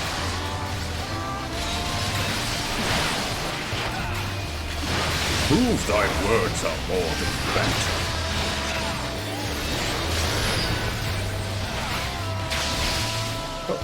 An ad.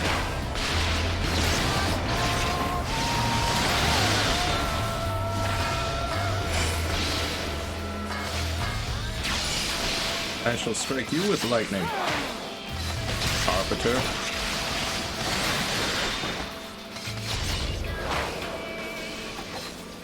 And faint.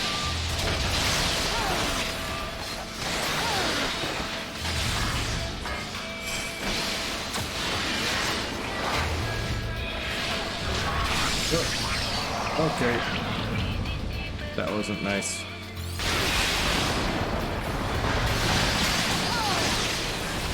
Not sure what to do about that terror effect.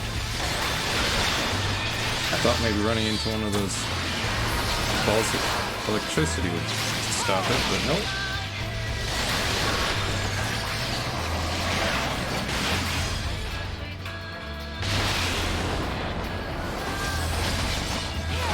Does look like we can use that lightning move to assist our friends out.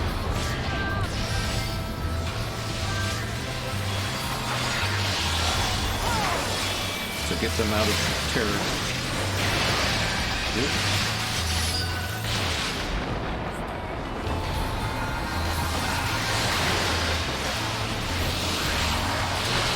Wait, Futon.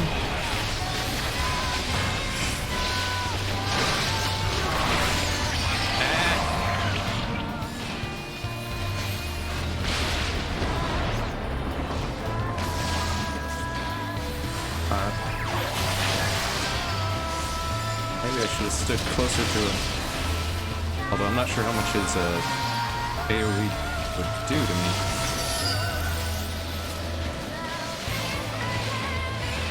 No, stay, no! Well, I will live here for a little longer.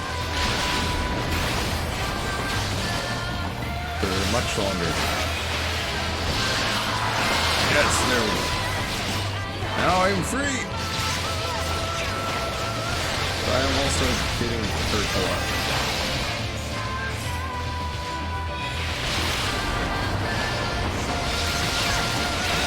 Okay, do I need to get closer to you?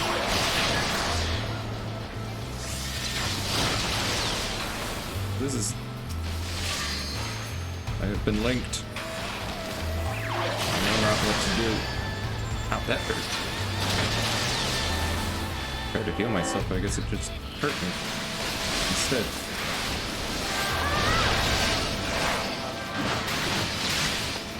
Okay, ow, ow. What about this?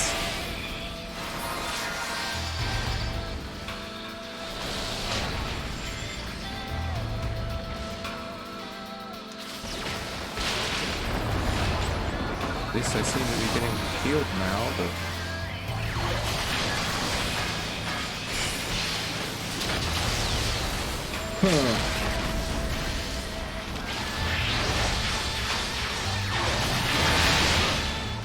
Oh.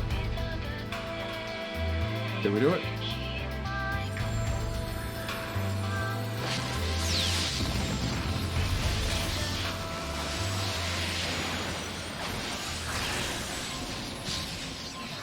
Yes.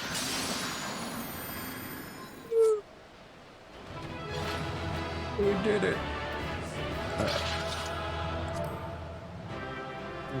For party. Also, commendation to you.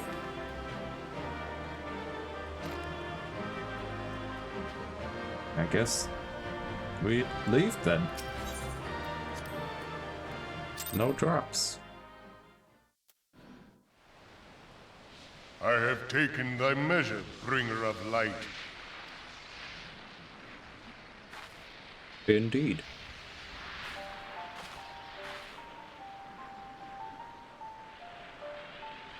And I judge thee a worthy champion.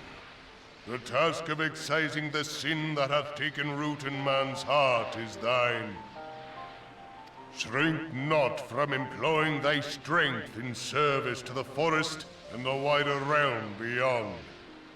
Like hungering shadows do the enemies of harmony gather, and meekness will but feed them. If man is to be delivered from the dark, it shall be by thy guiding light alone. Stray not from the path, for if thou dost, thy people shall be truly lost.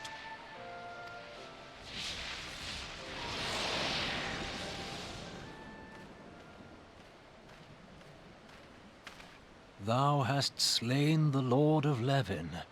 A regrettable act, but a necessary one. Was it necessary? I mean, he could have called it off before he was actually slain and, you know, been chill in the forest. But no. In witnessing thy struggle, a truth hath been revealed unto me. If I mistake not, it may yet prove a chink in the eternal armor of the Ascians. But let us conclude our present business. I shall expound upon my findings at the Rising Stones anon.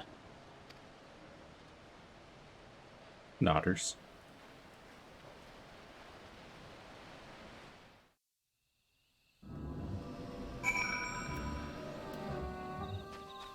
Don't you look at me, Violet Screech. You stay away from me and I won't kill you, okay? Let's see.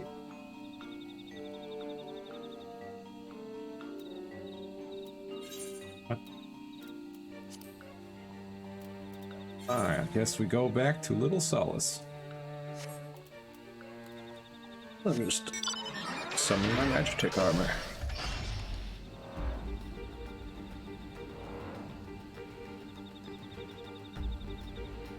Can I cut through here?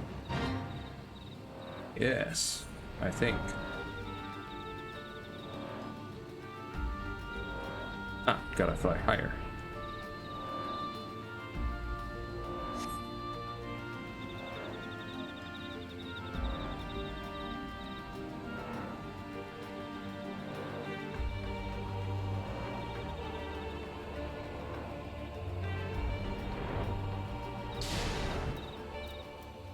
Hello, Lieutenant. I have returned. Genossia, you have returned. Dare I ask how Ramuh received your visit? Well, not terribly well. He challenged you to a test of arms? It is well, then, that you have some experience in such matters. The peoples of both Gridania and Little Solace will be relieved to hear that the Lord of Levin has accepted you as the forest champion of peace. You have performed a monumental duty this day, Genossia. The Elder Seedseer must be informed of your deeds at once.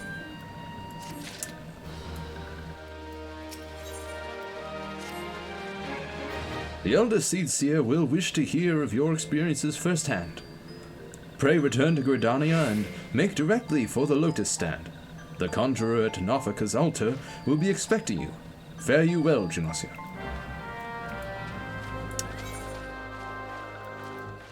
Fine, I'll go all the way back. To Gridania.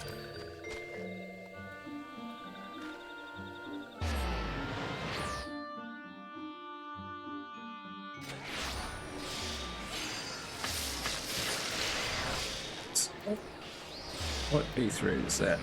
Conjurer's Guild.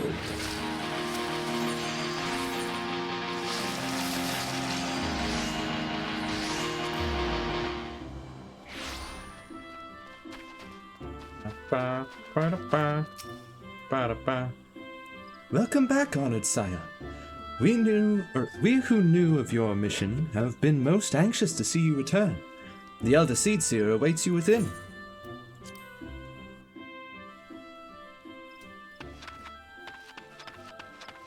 I shall head in. Kani Sena.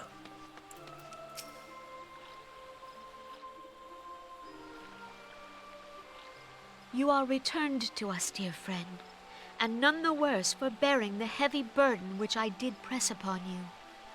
Most glad am I of this. I am informed that your efforts to negotiate a peace with Lord Ramuh ended in conflict. Pray tell me, what befell? Well, I beat him up. Ramuh made trial of you? Yup. I fear there is truth to his claim. It is the darkness within us that attracts the darkness without. Yeah, you human leaders of the cities, the major cities at least, always seem to keep picking on the Beastmen tribes and forcing them farther and farther away because you want more land and wealth and whatnot. And then they summon primals. That misfortune follows man. And then I fight the primals. For evidence, one need only look to the conflict brewing in Carteneau, or to the rising flood of refugees. Yeah, that too. Our shared struggle against the Empire should have served to seal our union. Yet the ties which bind the Alliance strain under the weight of gross self-interest. True. As the scars of the calamity begin to fade, so too does our sense of common purpose. Yet now is scarce the time to forget our shared responsibility. If this new-sprung realm is to survive beyond its infancy, it must needs be nurtured by all. Eorzea must be as one. Yet I fear that dream is still far off.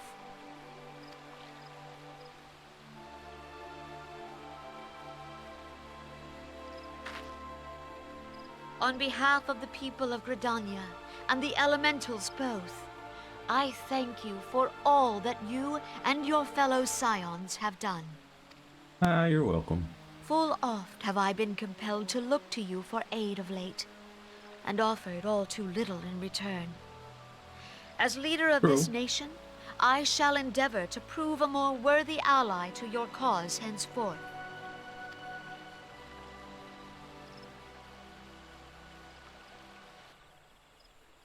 I thank your considerations.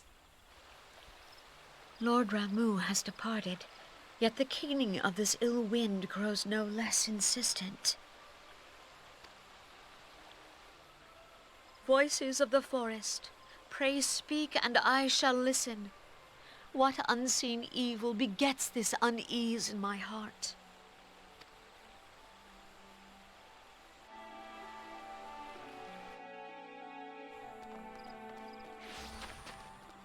Hey, Papalimo. Thus ends another daunting mission, eh, Genossia? I'd hoped Lord Ramuh could be persuaded with words alone, but nonetheless, I can only admire the adroitness with which you responded to the Primal's sudden challenge. And it seems that Urianga, too, was pleased with the outcome.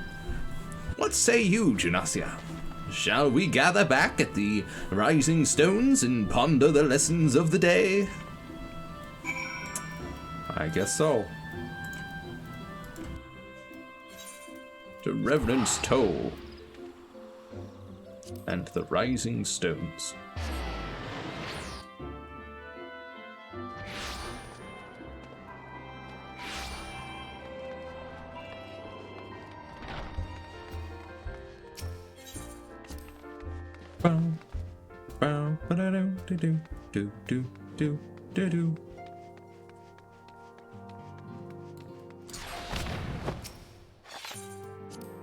Into the solar.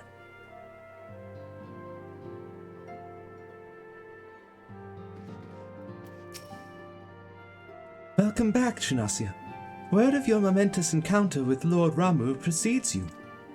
I would fain share news of mine own, but Urianga's discoveries must take precedence. Upon witnessing your defeat of the Lord of Levin, our learned companion was struck with a profound insight regarding the nature of the Ascian's immortality. Let us assemble and discuss his observations together. Very well.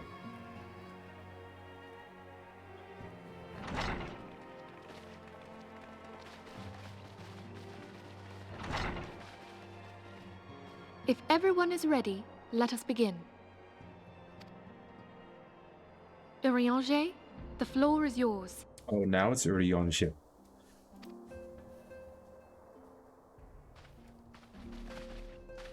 As all here assembled now know, in its final hours as our Order's headquarters, the Waking Sands did play host to a most unexpected visitor. I speak of the Ascian clad in white, Elidibus. Unwelcome though his presence was, his words that day did serve to confirm a truth long suspected, that the Ascians are eternal beings, to whom physical destruction is as a temporary inconvenience. Yeah. They got some sort of In spirit the intervening orb. time, Urianger and I have striven to discover a means by which the Ascians might more permanently be slain. Well, just grab their spirit orb, like capture it somehow. And 'tis my belief that we have found the thread that will allow us to unravel the twisted skein of their existence. In the moments prior to Leviathan's most recent manifestation, the Sahagin elder who summoned him was observed to undergo some manner of ascension. The etheric readings taken by Y'ashtola at the time of this transfiguration have proven most enlightening. I swear her name used to be pronounced Ishtola, and now it's Y'ashtola? They just keep changing the pronunciations The on me. disruption to the flow of ether was sudden and dramatic. So tangible was the agitation, I scarce had need of my goggles. The significance of Y'ashtola's readings might better be understood in the context of mine own, taken at the instant of the Lord of Levin's demise. Unlike the Primal, the Sahagin was not subject to etheric dissipation. Before discussing our new discoveries, it may benefit us all to recall what we know of etheric behavior.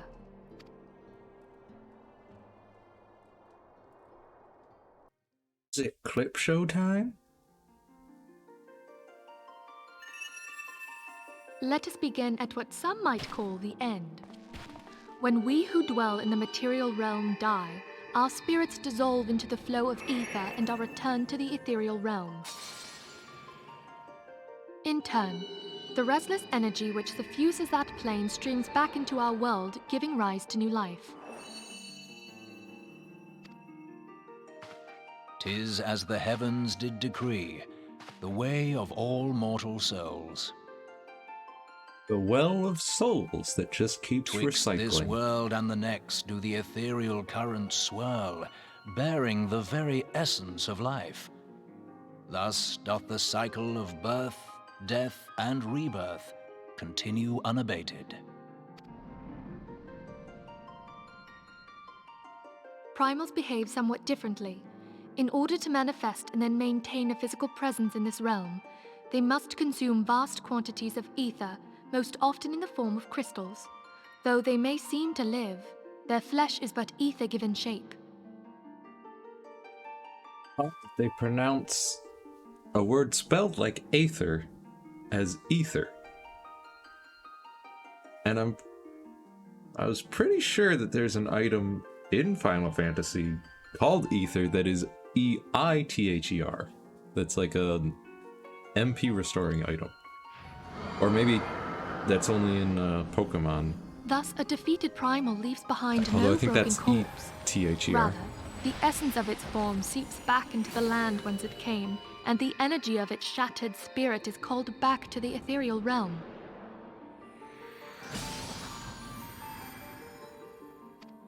And there it waiteth, till next the prayers of the faithful do draw it forth from the sea of ether, to take their offering of crystals and make for itself a new body.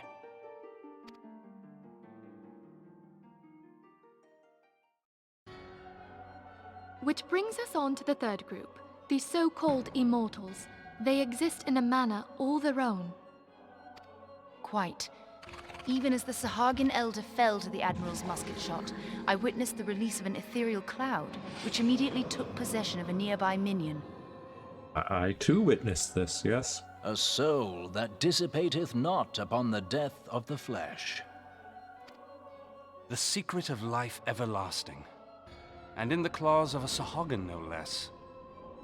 But I wonder, what would happen to one of these obstinate spirits should there be no suitable host for it to claim? If mortal death entails a return to the ethereal realm, it seems doubtful that the soul of an immortal would venture there. Nay, it merely withdraweth the distance, unto the shore of the ethereal sea, perchance, but no further. Yes, it exists in neither this realm nor the next, abiding instead in the space that lies between them. The Ascians took control of Thancred by means of a Crystal of Darkness, an artifact which, if our theories are correct, serves as a gateway to the place I have just described. I was hoping people had forgotten about that. I am sorry, my friend. For a mercy, the weary road of our research hath brought us unto an answer. The Sahagin ascended to an immortal state, but he did not possess a crystal of darkness through which to flee this realm. Thus was he consumed by Leviathan. If we could entrap the spirits of defeated Ascians in like manner, and thereby deny them resurrection...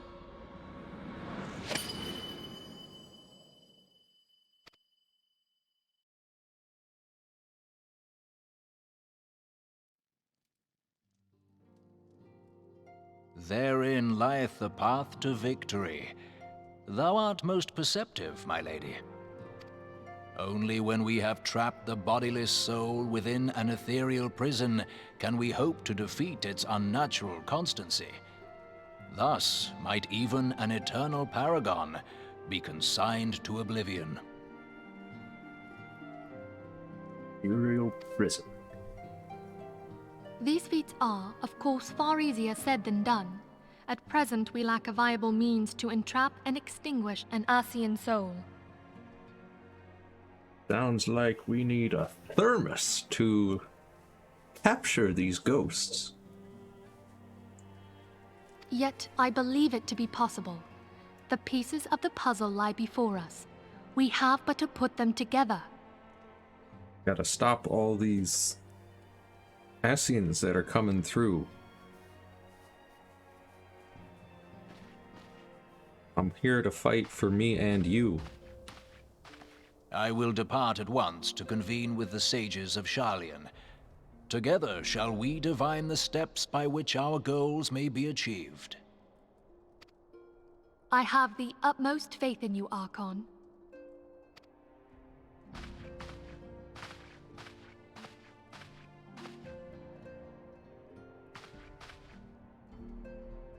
Beg pardon, antecedent, but I would raise one final matter.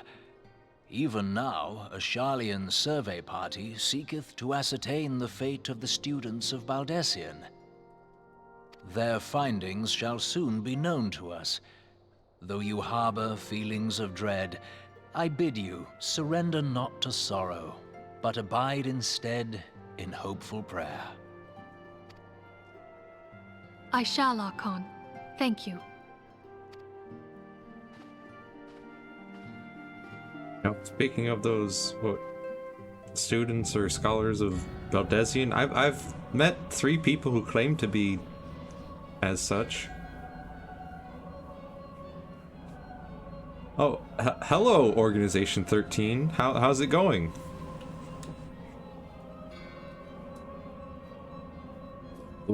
Heaven is turned to the Ether, as was Leviathan before them. Ramuh's acquiescence was most intriguing.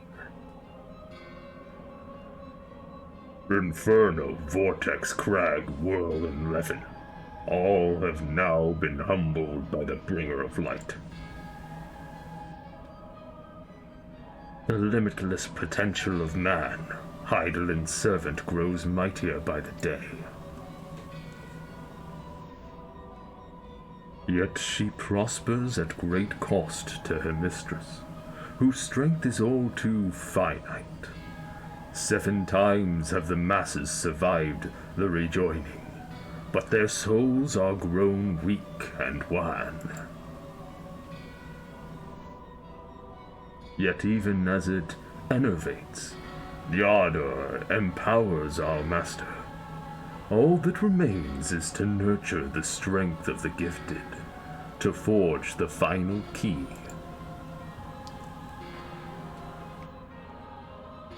And that is the task to which we bend our every effort.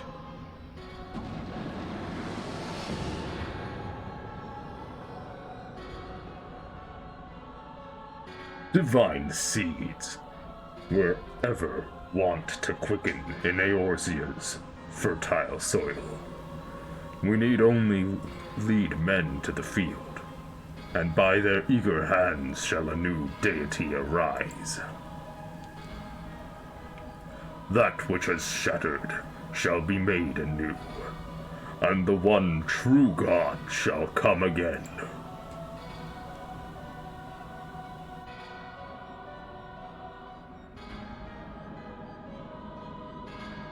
Who dat?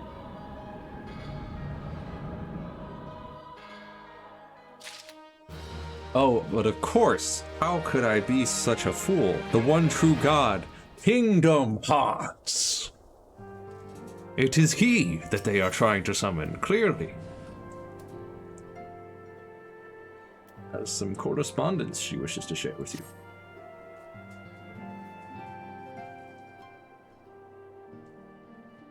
Now the matter of Ramuh has, for the present, been put to rest.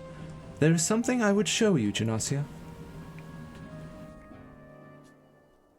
Stares downwards.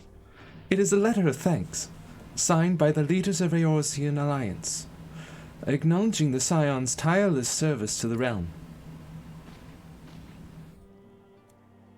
It mentions in particular the names of all the defeated primals, Ifrit, Titan, Garuda, Good King Mogulmog the 12th, Leviathan, and now Ramuh. One of these things is not like the others. Needless to say, there is only one among our number to have faced them all. That is true. And though these words of gratitude were addressed to our order as a whole, I feel that they were meant for you above all others. I, too, must offer my heartfelt thanks for all that you have done. In the course of your duties, you have never once failed to answer my call to arms. You are a true hero, Genossia, and Eorzea is that much the safer for your presence. Pray, do not misunderstand me. I said safer, not safe. I know only too well that we can ill afford to lower our guard. The Ascians may be relied upon to sow chaos in this realm until such time as they are forced to stop. Why, even without their encouragement, you may be assured that man would foment strife on his own. And that is to say nothing of the beast tribes. Unless we learn to live in harmony, the primals too will return to plague us again, and again, and again. And yet, despite all of this, your deeds serve to inspire the people, to give them hope for a better tomorrow, and there is no greater gift. That we have the courage to strive for what might otherwise seem an impossible peace, we owe in no small part to the dangers you have faced on our behalf, and the people you have won over to our cause in so doing. Our list of enemies has ever been long, but think of the allies with whom we are now blessed. Of the Sylphs of Little Solace, who wish naught of conflict. Of the Alamegans and the Domans, who stand with us, determined to halt the dread march of the Empire.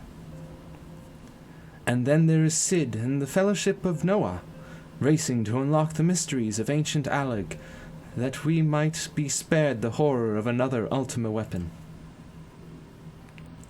Of course, when speaking of our greatest allies, we must not forget those closest to us, by which I mean our fellow Scions.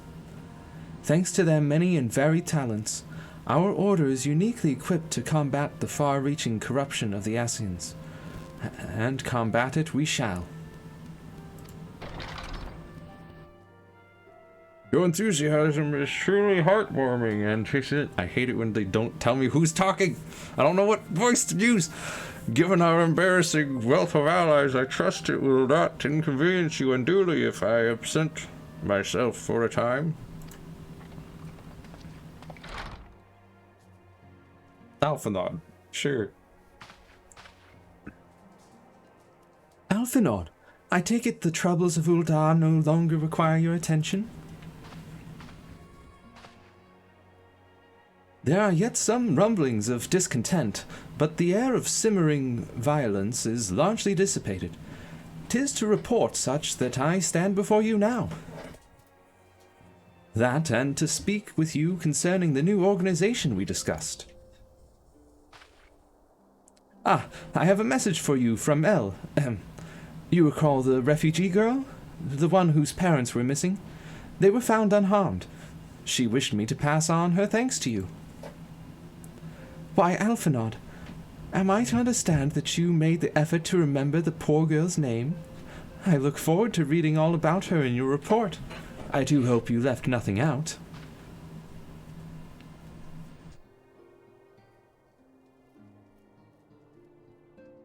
Genasia, you have been away from Revenant's Toll for some time now, I believe. Might I suggest that you put the affairs of the realm to one side for the moment, and take this opportunity to reacquaint yourself with the town? Which reminds me, one of the Doman children recently inquired as to your whereabouts. Yozan was his name. I believe he has some small matter he wishes to share with you. Why not oblige him with a visit? I guess this game needed more padding between A Realm Reborn and Heavensward. Even though I really want to get on to Heavensward.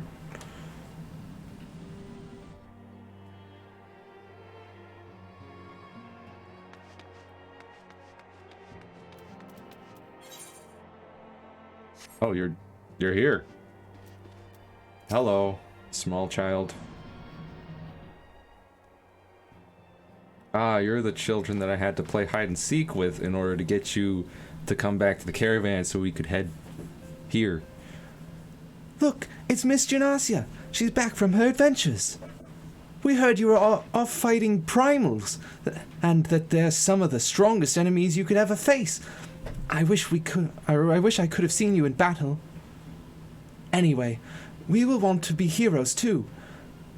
So we finally formed our very own Doman Adventurers Guild to protect all the Domans. Oh, do you think you could train us today, Miss Genasia? Maybe you could show us how you fought the primals. What's all this commotion then?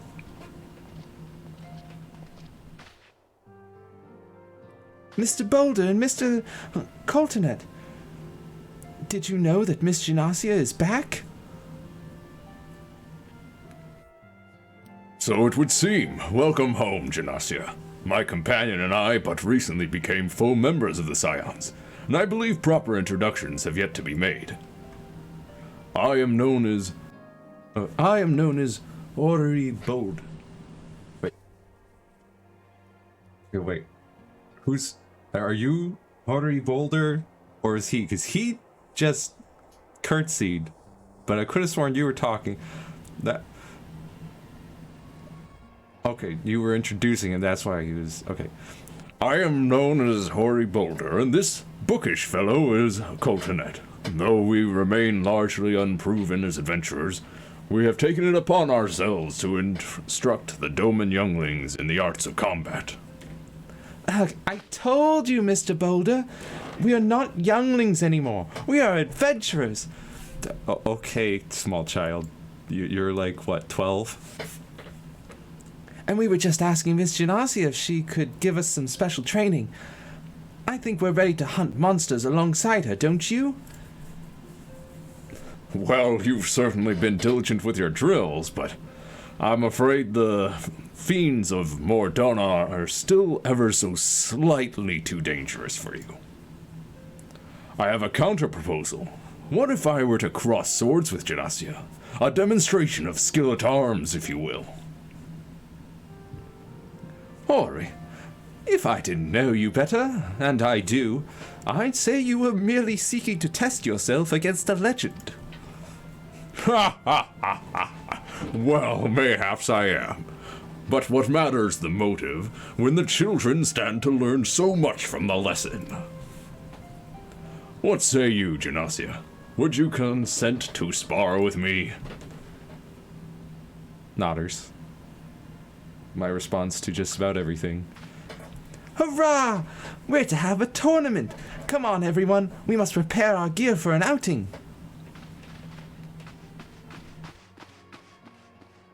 Oh my goodness, children. Do try not to disappoint them, Have faith, Coltonet. I shall summon every last ounce of my strength to make of this a worthy contest. The fields to the east of town should prove suitable for our purpose. I very much look forward to our bout.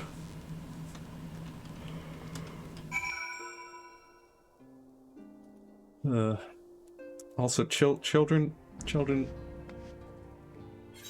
we're gonna make an adventurers guild, a Doman adventure guild for Domans. Guys, the Scions are practically an adventurers guild, all by themselves. And also, this area, pretty dangerous for children. There's quite high-level monsters here. It's not safe.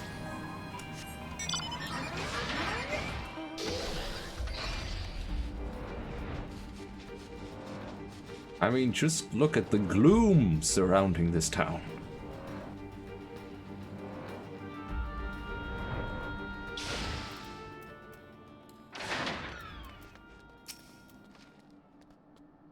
"'Twas good of you to agree to this, Genasia. I trust you are ready to begin." Level synced in effect. Okay.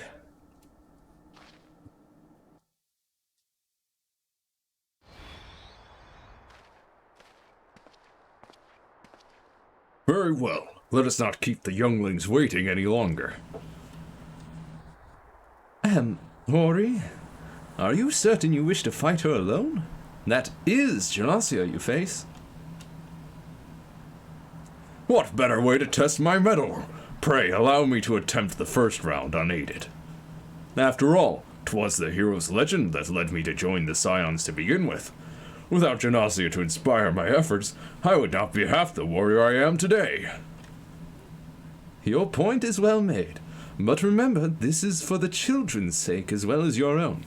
Should it appear the contest will end too swiftly, I shall add my spells to your blade work. Well, you haven't begun yet, have you? Says someone. Stop putting mystery marks.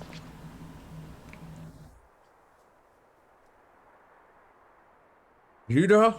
What? Who are all these people?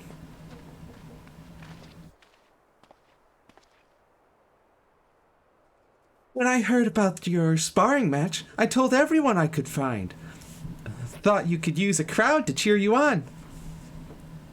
Yes, and there are still more to come. When I mentioned Genasia's name, the reaction was quite enthusiastic.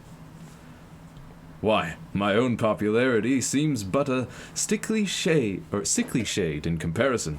You'd best claim victory, bringer of light. Your burgeoning reputation is at stake. Well, our teacher won't be beaten so easily. He's a master swordsman. You can win, Mr. Boulder. I really don't think he can. We shall soon see. On your guard.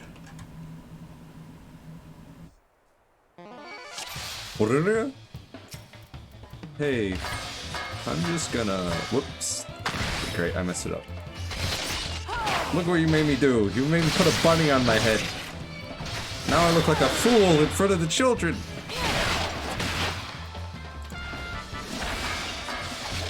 Right.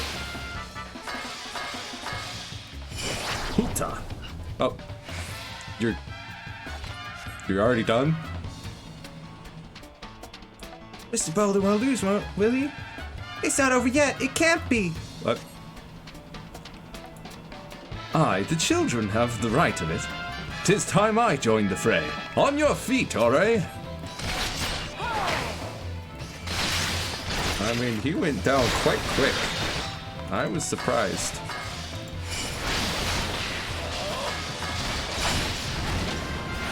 And so did you. In fact, you went down way faster. Is that it? Oh no, he looks hurt. Miss Genasi is so strong, but you can't give up. Can't disappoint the younglings. I'm sorry, but never have I faced the strength, but the lesson must continue. 'Tis your example I follow. Surrender not to the implacable foe. How are you? There you go. Now you're taking damage.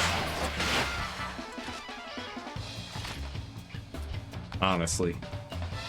You thought you could take me, huh? Look at these daggers. You have bested me. I yield. That's right. That was incredible! She beat them both at the same time! We knew you couldn't lose, Genasia. None can defeat the Guardian of Eorzea. Now I see why they send you to deal with the primals. I've much work to do if I'm ever to attempt the same. You've much work to do. Especially if you don't want to be tempered, then you gotta have the echo, which I don't even know how you would get that. I just happen to have it.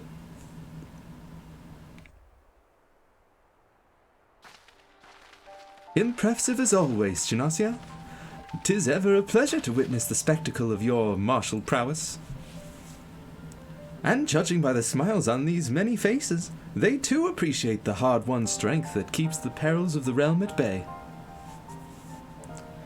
Guardian of Eorzea. Yes, that is a most fitting title.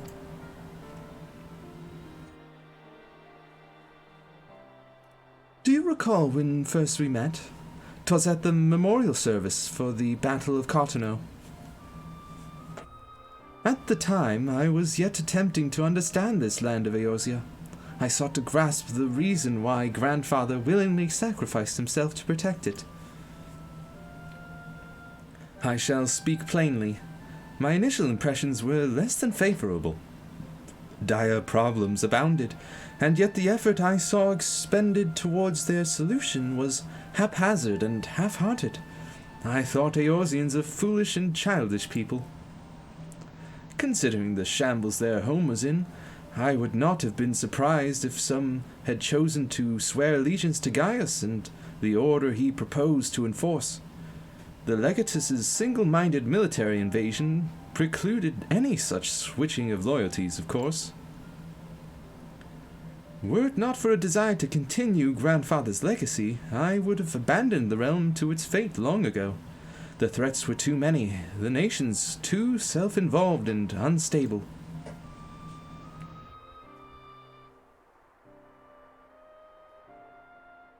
"'Twas you who convinced me the salvation of Eorzea was possible.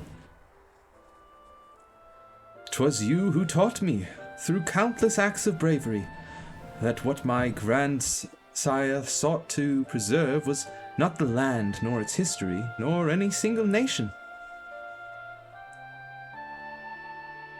It was the people, these wonderful, oft infuriating, stubborn people that suffer blow after terrible blow, only to drag themselves back to their feet to face another day. Though he never put such feelings into words, I believe Grandfather's admiration for this inextinguishable courage grew into a fervent wish, a wish to aid Eorzea and its inhabitants in charting a course for the future.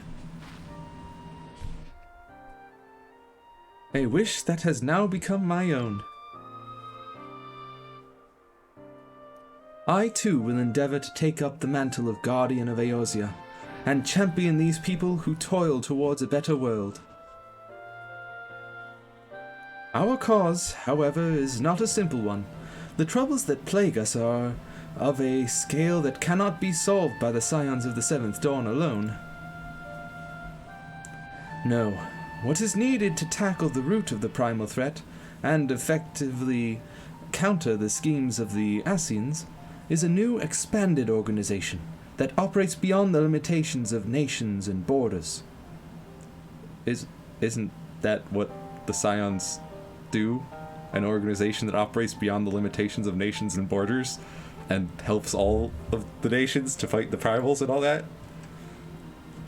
If you would aid me in building such an organization, then pray let us continue this discussion back within the walls of the Rising Stones. Nod.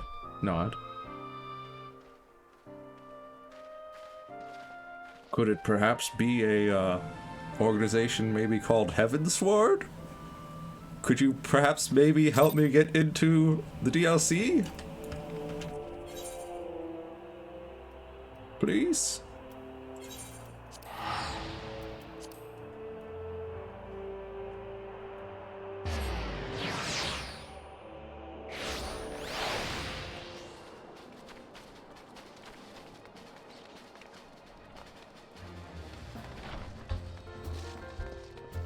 Bum bum bum bum bum ba-da-dum ba-dum ba-dum bum bum ba-dum.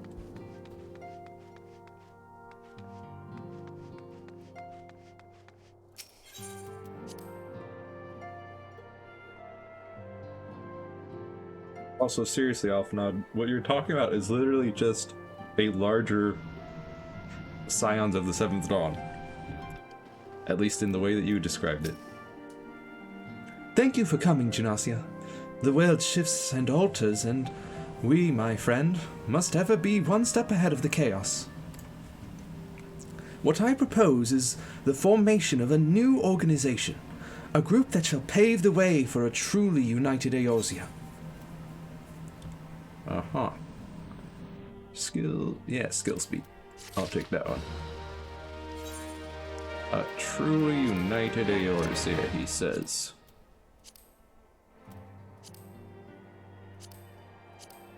Oh, I must have deposited all my materia.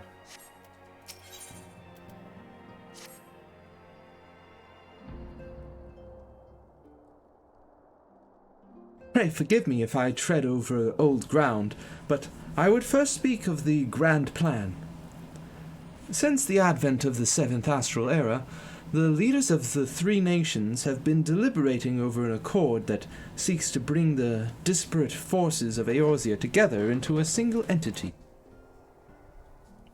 A realm-wide grand company, if you will. The military might of such an institution would be drawn from every corner of the land and directed against threats that no single nation could hope to overcome alone. Yet while the purpose of this hypothetical organization is undisputed, the logistics of its formation have become the source of endless debate. Well, yeah, I mean, first of all, you're asking to take able-bodied soldiers from each nation to make one organization larger than any one of the nations. I mean, first of all, you're already technically weakening each of the nations themselves while culminating that into one giant group, which could pose kind of threatening to the other nations because you're one organization larger than them all across the realm. I don't know. And the longer these discussions continue, the more I sense the impetus towards unification draining away. Thus have I been campaigning for the creation of what might be considered a trial company. It will be on a much smaller scale than what we hope to eventually achieve, but capable of the same manner of unrestricted operation accorded to the Scions.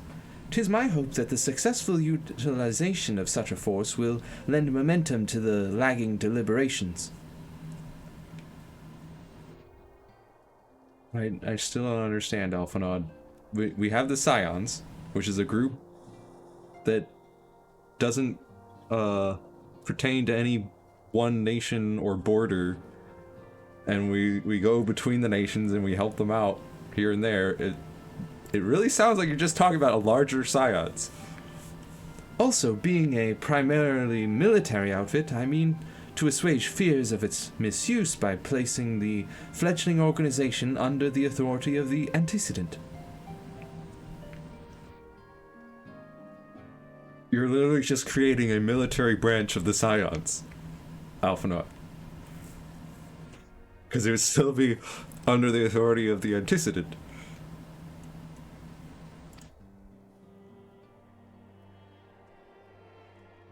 The Scions work tirelessly to protect Eorzea and its people. But as you yourself have witnessed with the refugee revolt, there are limitations to what even we can achieve. With this new company under the Scion's command, however, we will be capable of responding to a wider range of difficulties without straining our resources or overtaxing your formidable talents. You're literally just talking about recruiting more people to the Scions so that we can have more people to handle these situations. That's not a new group, Alphinaud. The goals of my proposed organization and those of the Scions are ultimately identical. So it's just making these Scions bigger, Alphinaud. What? A point conceded by all concerned. But before I can move forward with establishing this precursor to the true, border-spanning grand company, 'tis yet necessary that I visit the three leaders and gain their official approval. A tiresome and time-consuming task, which is why I would ask that you accompany me on the journey, and attend to the business of recruiting our inaugural members, while I am otherwise engaged with bureaucratic formalities. Thank you. 'Tis reassuring indeed to know that the Bringer of Light and her discerning eye will be selecting our future allies. Our first destination will be Limsa Lominsa. Let us rendezvous at Bulwark Hall. You're just expanding the Scions. That's not a new organization, Alphinaud.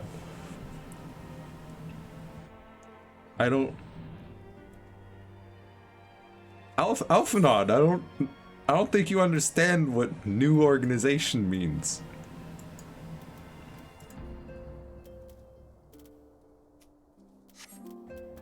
Off to Bulwark Hall, I guess.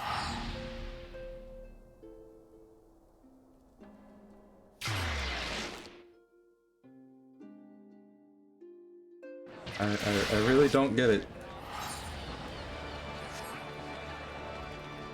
You see, I plan on making a new organization.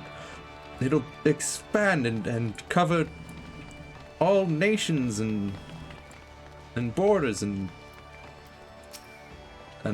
that's what the Scions do. Well, but it will be a military organization, and it will be, and in order to assuage any concerns, it will be run by the Antecedent, just like the Scions who are run by the Antecedent. Well, but it's different. You see, it's very different, definitely. Ah, there you are. I am ready to ascend to the bridge and speak with Admiral Blofusbane. While the Admiral and I are finalizing permissory boundaries and signing parchments, I would have you begin the recruitment process in earnest. I have, of course, endeavored to spread the word of our organization through various channels, but I believe a personal approach will reach many who may otherwise remain ignorant of the opportunity. As for potential members, 'tis of no matter should they already be pledged to another institution, only that they are willing to lend their strength when the situation demands it. And you needn't range into the countryside. The upper decks alone are populated with sufficient candidates to suit our purpose. Once you are satisfied with our recruiting efforts, meet me at the airship ticket counter, that we might prepare for the next leg of our journey. Okay. To the upper decks.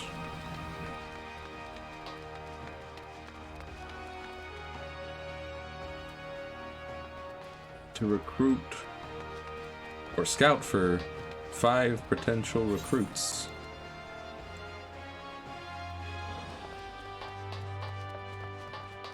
Let's go talk to these two up here.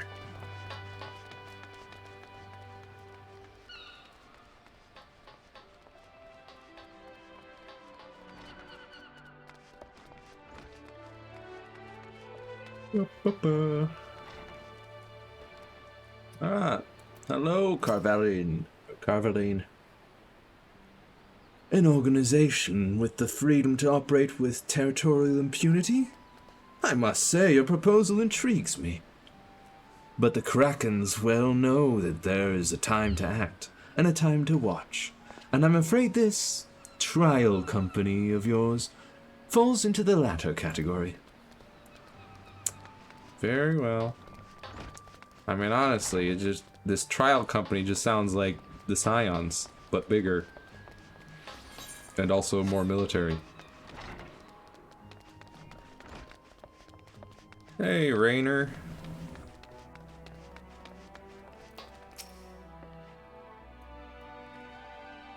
Master Alphanod's new organization? Yes, I had heard the formation of his trial company was in the offing.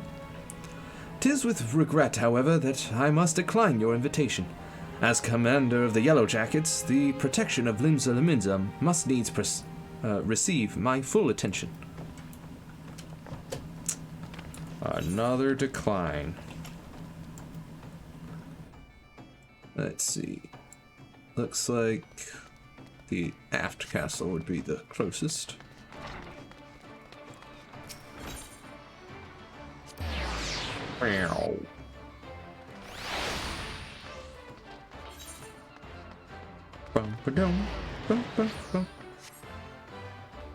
Hello, Chocobo person.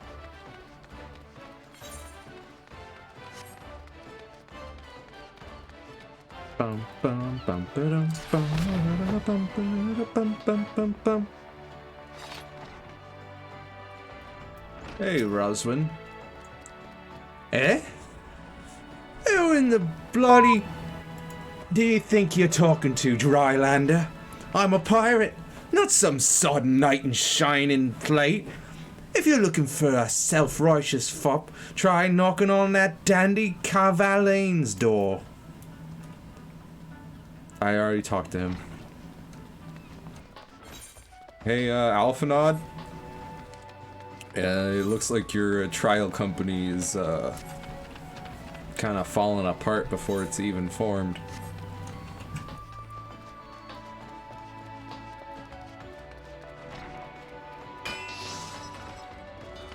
I mean, honestly, I'm not even sure why you're trying to form a second Scions of the Seventh Dawn inside the Scions of the Seventh Dawn. A precursor to a united Eorzean Grand Company? While I do admire the scope of your ambition, my responsibilities here at Naldik and Vimeles keep me close to the forge. I have not the time to be traipsing hither and yon across the realm. Should you require my skills as an armorer, however, I might be willing to accept some special commissions. Uh-huh. Yeah, see, Alphanod? It just doesn't seem to be working out.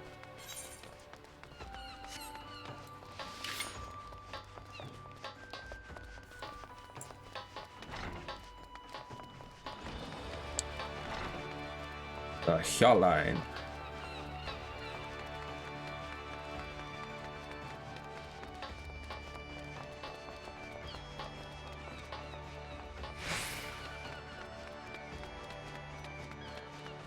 Anchor Yard.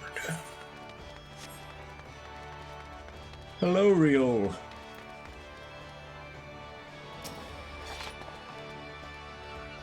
Well, if it ain't Genossia, I'd not forget a venturer brave enough or daft enough to seek the shortcut into Titan's bedchamber.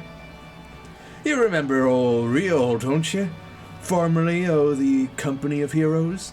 3 whistles at Bronze Lake. Aye, it ain't often I drag me out to Limsa for a drink, but I'm right glad I did. How fare ye these days? You're looking to put together a new crew? Top tier work? Sounds like a right lark, it does. Alrighty, lass. Count me in. The heroes may have gone their separate ways, but I ain't ready to climb into me grave just yet. Well, Alphanod, you get 1 recruit. That's 1 out of 5, buddy. Let's see. Basically back to the aft castle.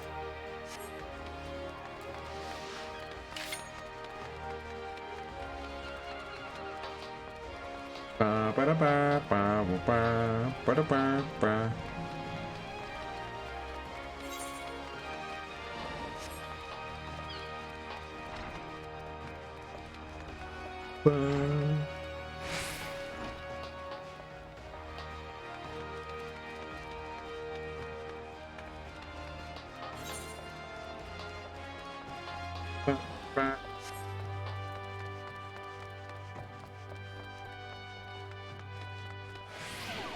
Hey, you, lift attendant. I need to go to the ships. Yes.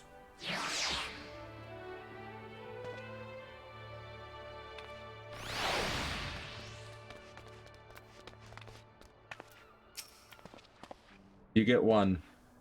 Genossia, your recruiting went well, I trust? I am curious as to how my proposal was received by the rough and ready folk of Limsa Lominsa. Ah, a member of the legendary Company of Heroes indicated his interest. Astonishing. I knew enlisting your aid was the right choice. Few could boast the acquaintance of such an elusive character. I, too, was successful in my task. The Admiral consented to sign all the documents requiring her approval. I can only hope that my visit with the Elder Seedseer proceeds as smoothly.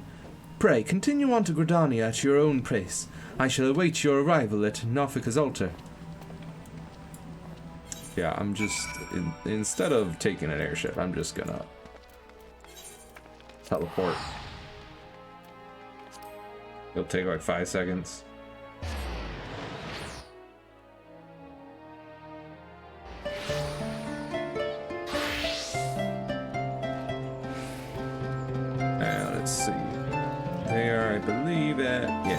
Conjurers Guild. So, Aethernet to the Conjurers Guild.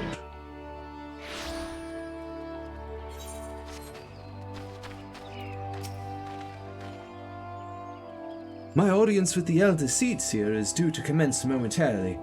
I would be grateful if you would once more see to the task of recruitment here in Gridania. After you deem the well of potential candidates has run dry, let us rendezvous at the airship ticket counter as before. Well, it'd be easier if we just rendezvoused back here. But fine. To Keto's Amphitheater. Or Miketo's Amphitheater. Wow.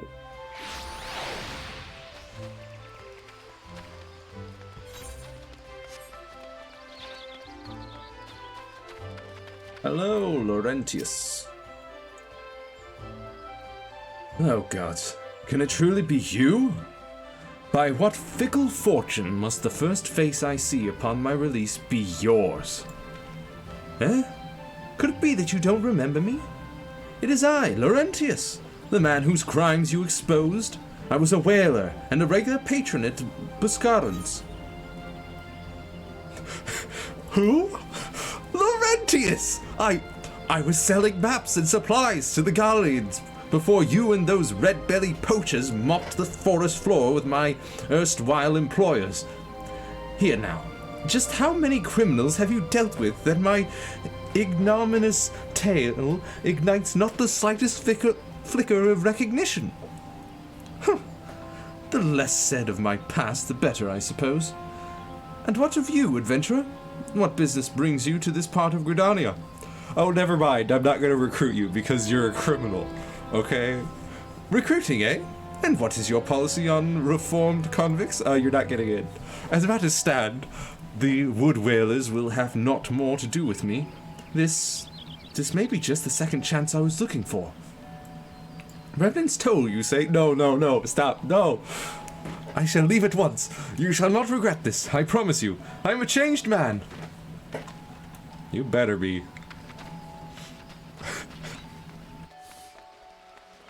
I love that I could just say, who? Not ringing a bell. I mean, after he said, you know, I was a whaler selling maps. I was like, oh yeah, I remember you now. But I love that you can just be like, what? Who? I don't think we've met before. Sorry.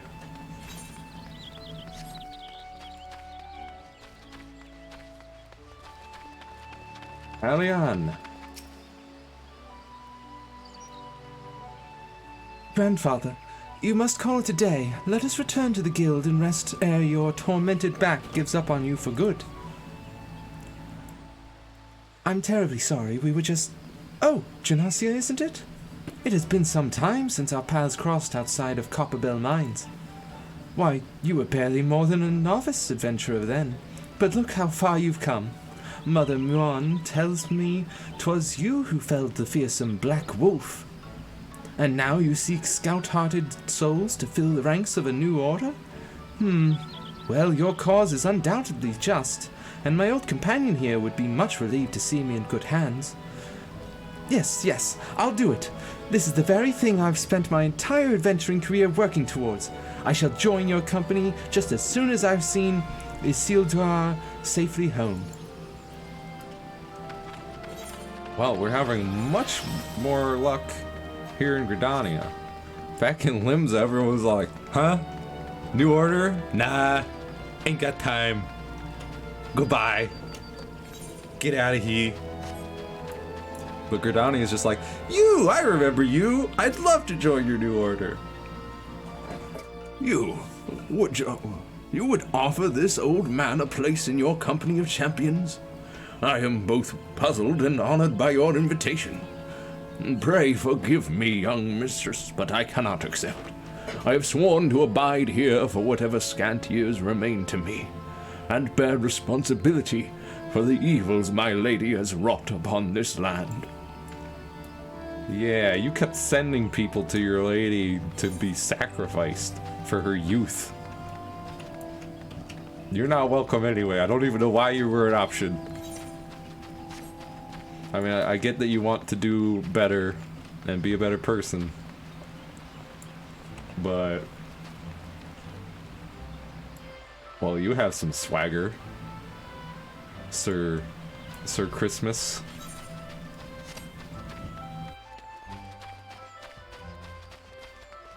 Hello, Singulid. 'Tis not often a guild officer such as myself gets recruited, and this company of yours certainly sounds to have some promise. But its duties appear less than focused. I must refuse your invitation until such time as your organization is more organized. Understandable. Honestly, I would say, or I would almost say, don't join our organization, because I don't understand what Alphanod is trying to do. He's just making, like I said, a bigger Scions of the Seventh Dawn, but still under the leadership of the Scions of the Seventh Dawn. So really, it's just making the Scions of the Seventh Dawn larger. It makes no sense. I don't get it.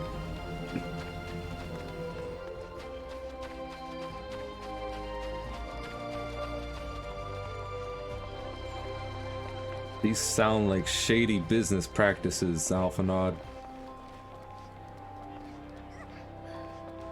Wait. What? Oh, is he? Oh, he's probably downstairs. That's what it is. I was like, the marker leads right here to the innkeeper. Alphanod, where are you? But he's down here. What news, Genossia? For my part, the Elder Seedseer was most amenable to our requirements. A former wood whaler and a seasoned adventurer, our company will not lack for variety, that much is certain. An interesting harvest indeed. Shall we strike into Uldar whilst the iron is hot? Let us meet at the Royal Promenade and endeavor to conclude our remaining business. Our journey draws to a close. Hopefully so.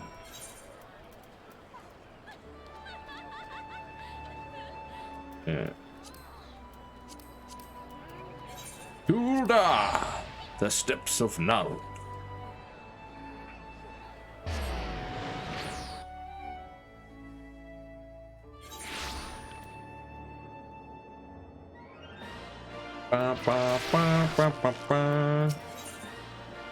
Aethernet to the Chamber of Rule.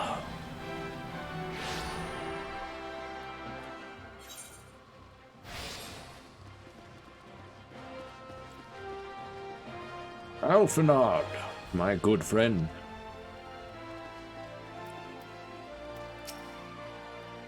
Uldar, the gilded city where one's fortune defines one's worth. I hope some manner of fortune is with us, and that this final leg proves as successful as the previous two. Might I suggest descending into the lower level before beginning your recruitment efforts? I do not think the Sultana will take kindly to us poaching from her personal guard. Let us meet back here at the promenade when our respective tasks are complete. Good hunting, Genossia. Honestly, why even meet up here at all if you're just gonna say now go? The Gladiators Guild.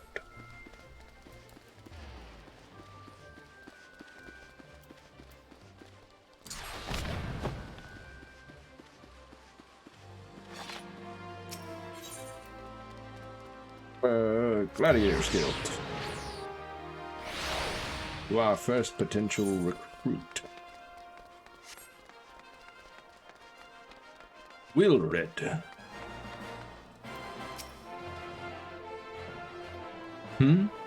Wait, you're the lady who came to Little Alamigo looking for that masked devil. Who knows what might have happened if you hadn't? I'd probably be dead, and a whole lot more of my friends besides. We were such fools. Any road, that disaster really got me to thinking about our homeland and about the outsider who saved us from ourselves. I realized how easily I'd been manipulated and vowed to make myself a more worldly man, so here I am. A new company of champions? And you say it will take me to all corners of the realm? That sounds exactly like the kind of opportunity I need. And don't worry, I'm not the same stripling you met in Little Alamigo. I've prepared myself to fight the evil I now know is out there. Okay. Whatever you say, buddy. Now it's off to the Sapphire Avenue Exchange.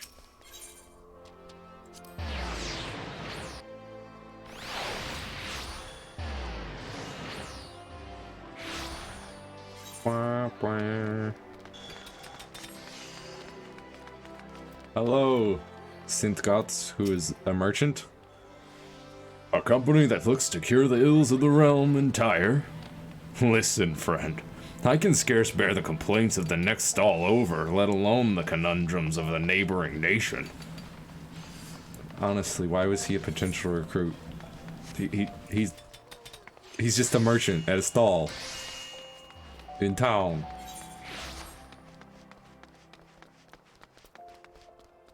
Landebert. Have you come to tell me the news, soldier? Well, I've already heard it. Seems the would-be savior of Ul'dah's refugees went and got himself killed. And not by your hand. He was just as much a pawn as the hapless cast-offs he sought to deceive.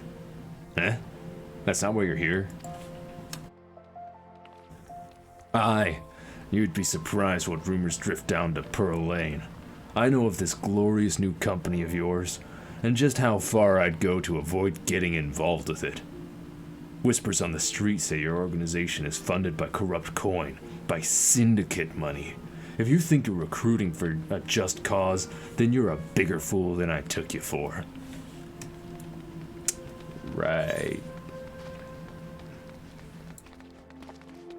Well, I'm just gonna go down here to the Weaver's Guild, and then to the Milvaneth's Sacrarium.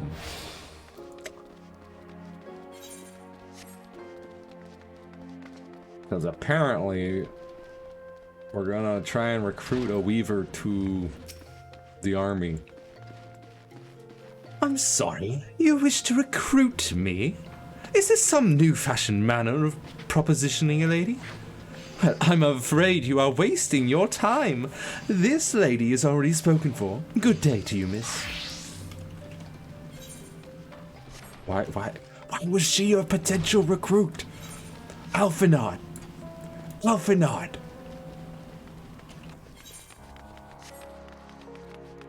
How are you picking these potential recruits? This person has a name. You've maybe met them once or twice. Oh, what a happy coincidence. Do you remember me, perchance? I am Arson, of the Church of Saint Adama Landama. Thank you again for your timely rescue. And I must also thank you for preventing that fraudulent priest from preying on dry bones less fortunate. A most upsetting business. Are you here with your companion, Thancred, wasn't it? Ah, 'tis new companions you seek then. Your proposed organization sounds a powerful force for good, but my place is at the church with the children. Nevertheless, I wish you well in this undertaking.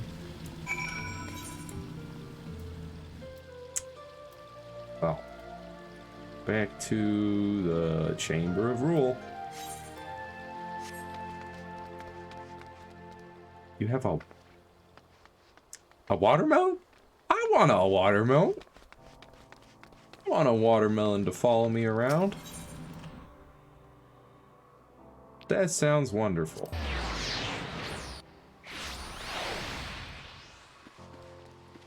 Hey, Alphanod, this place didn't yield many recruits. Why did you send me after a lowly merchant and a seamstress? For your military, Alphanod. How fared you, Genosia? What hidden gems did the streets of Ul'dah offer up to your unrelenting gaze? A single Alamigan youth? Well, you've certainly given us an admirable start, even if our ranks are yet somewhat thin. In these troubled years following the calamity, talk of Eorzea's salvation must seem akin to grasping at clouds. Well, also, what are you even trying to achieve, Alphinaud? But there are those who have risen to the challenge nonetheless, and the hope that inspires these people was born in no small part from the victories you yourself have won. Thank you, Genosia. I will not squander the precious gift you have placed into my keeping. These recruits will become the foundation of a new beginning. How is it new? The Scions exist, Alphinaud. And yes, we are free to begin. As you have no doubt surmised, the Sultana also graced my trial company with her blessings. Our first wave of recruitment is over, the documents signed and the finances secure. There is naught to prevent me from taking the next step. You are concerned by the Syndicate's involvement? As was I. Thus was the origin of every coin of their contribution carefully scrutinized and recorded. This organization will not be built on corruption. Naturally, I would prefer not to rely on outside sources at all, but even my family's substantial coffers could not sustain a venture of this magnitude. What is this venture? And as for the rumors and doubts surrounding this enterprise, well, such things shall plague us until the company has had a chance to prove its worth. It will not be an easy process, but we will earn people's trust, one success at a time. Speaking of time, we should waste no more of it. Let us return to the Rising Stones, and lay the first stone for a united Eorzea. I feel like a united Eorzea would be better as literally just a united Eorzea, with the backing of the Scions of the Seventh Dawn. I seriously don't know what you're trying to achieve here, Alphinaud.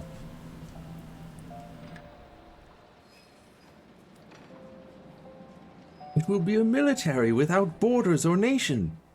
Like the Scions? What? No, it's different. Really. I swear.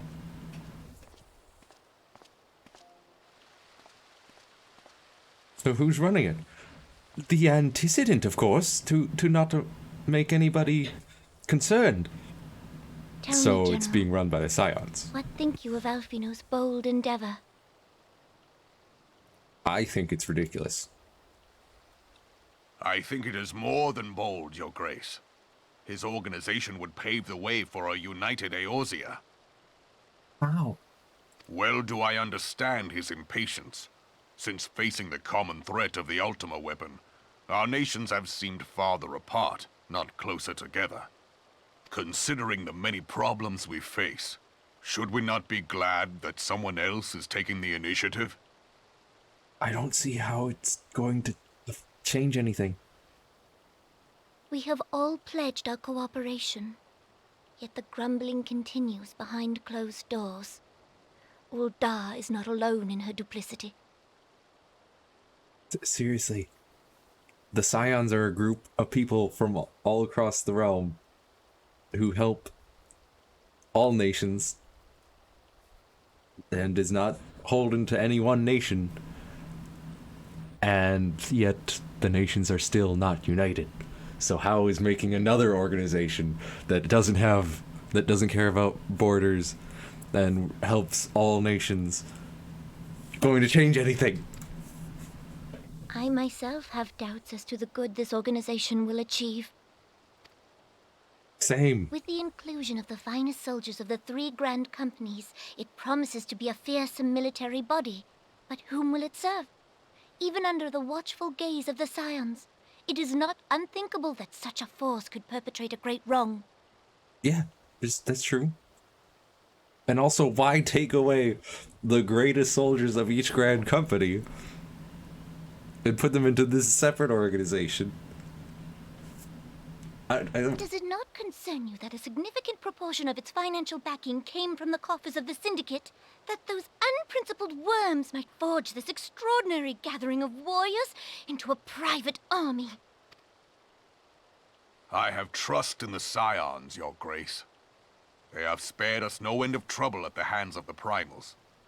If they seek reinforcements, I deem it unwise to deny them. Also, why not just ask for reinforcements to the Scions? Why create a whole new organization? As for their finances, Full makes no many sense. gave generously. And though our nobles proffered a sizable sum, their coin did not spill from the pockets of Lolorito and his cronies. And what of the presence of our stalwart adventurer friend in this endeavor? I doubt the warrior of light would betray our I cause. wouldn't, no.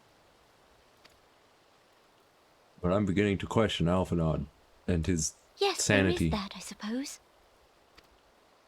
Yet I have known people to change. Whether we will or no, the events of the age hurl us this way and that, like a dust devil skipping across the sands.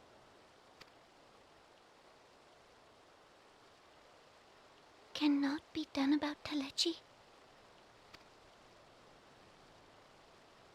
I have explored all avenues available to us, Your Grace. But as Ul'Dan law now stands, we lack the evidence to convict him of any crime. To arrest him on spurious grounds would only play into his hands.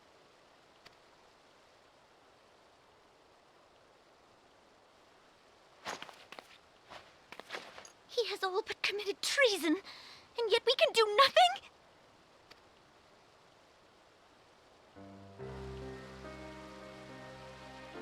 Then what good our government? What worth the royal house?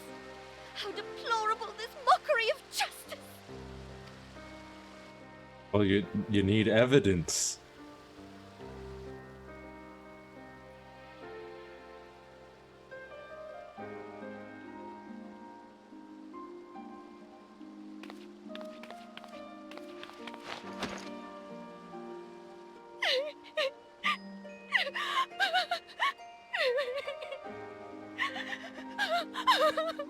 Have faith, Your Grace. It is not over.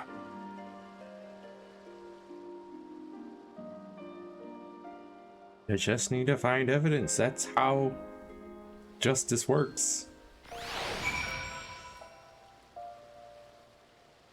Alright. We'll head back to the Rising Stones next time on Final Fantasy XIV, for I need to sleep because I have work in the morning. But we will... Well, I will be streaming Monday with more Kena, Bridge of Spirits, and I'll be back for more Final Fantasy next Wednesday. And hopefully I'll be into Heavensward soon. Cause it's been a long time of being in A Realm Reborn. Look at this, level 50 quests. Just level 50 quest after level 50 quest after level 50 quest. And on it goes. And there's this Circus Tower as well.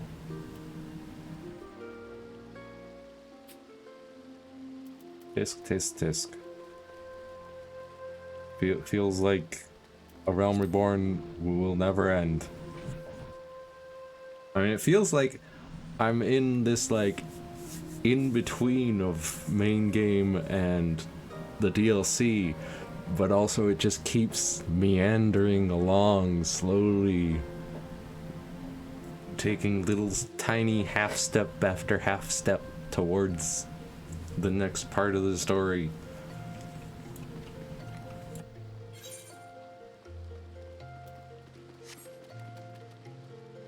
But in any case, I will see you next mission. Bye-bye.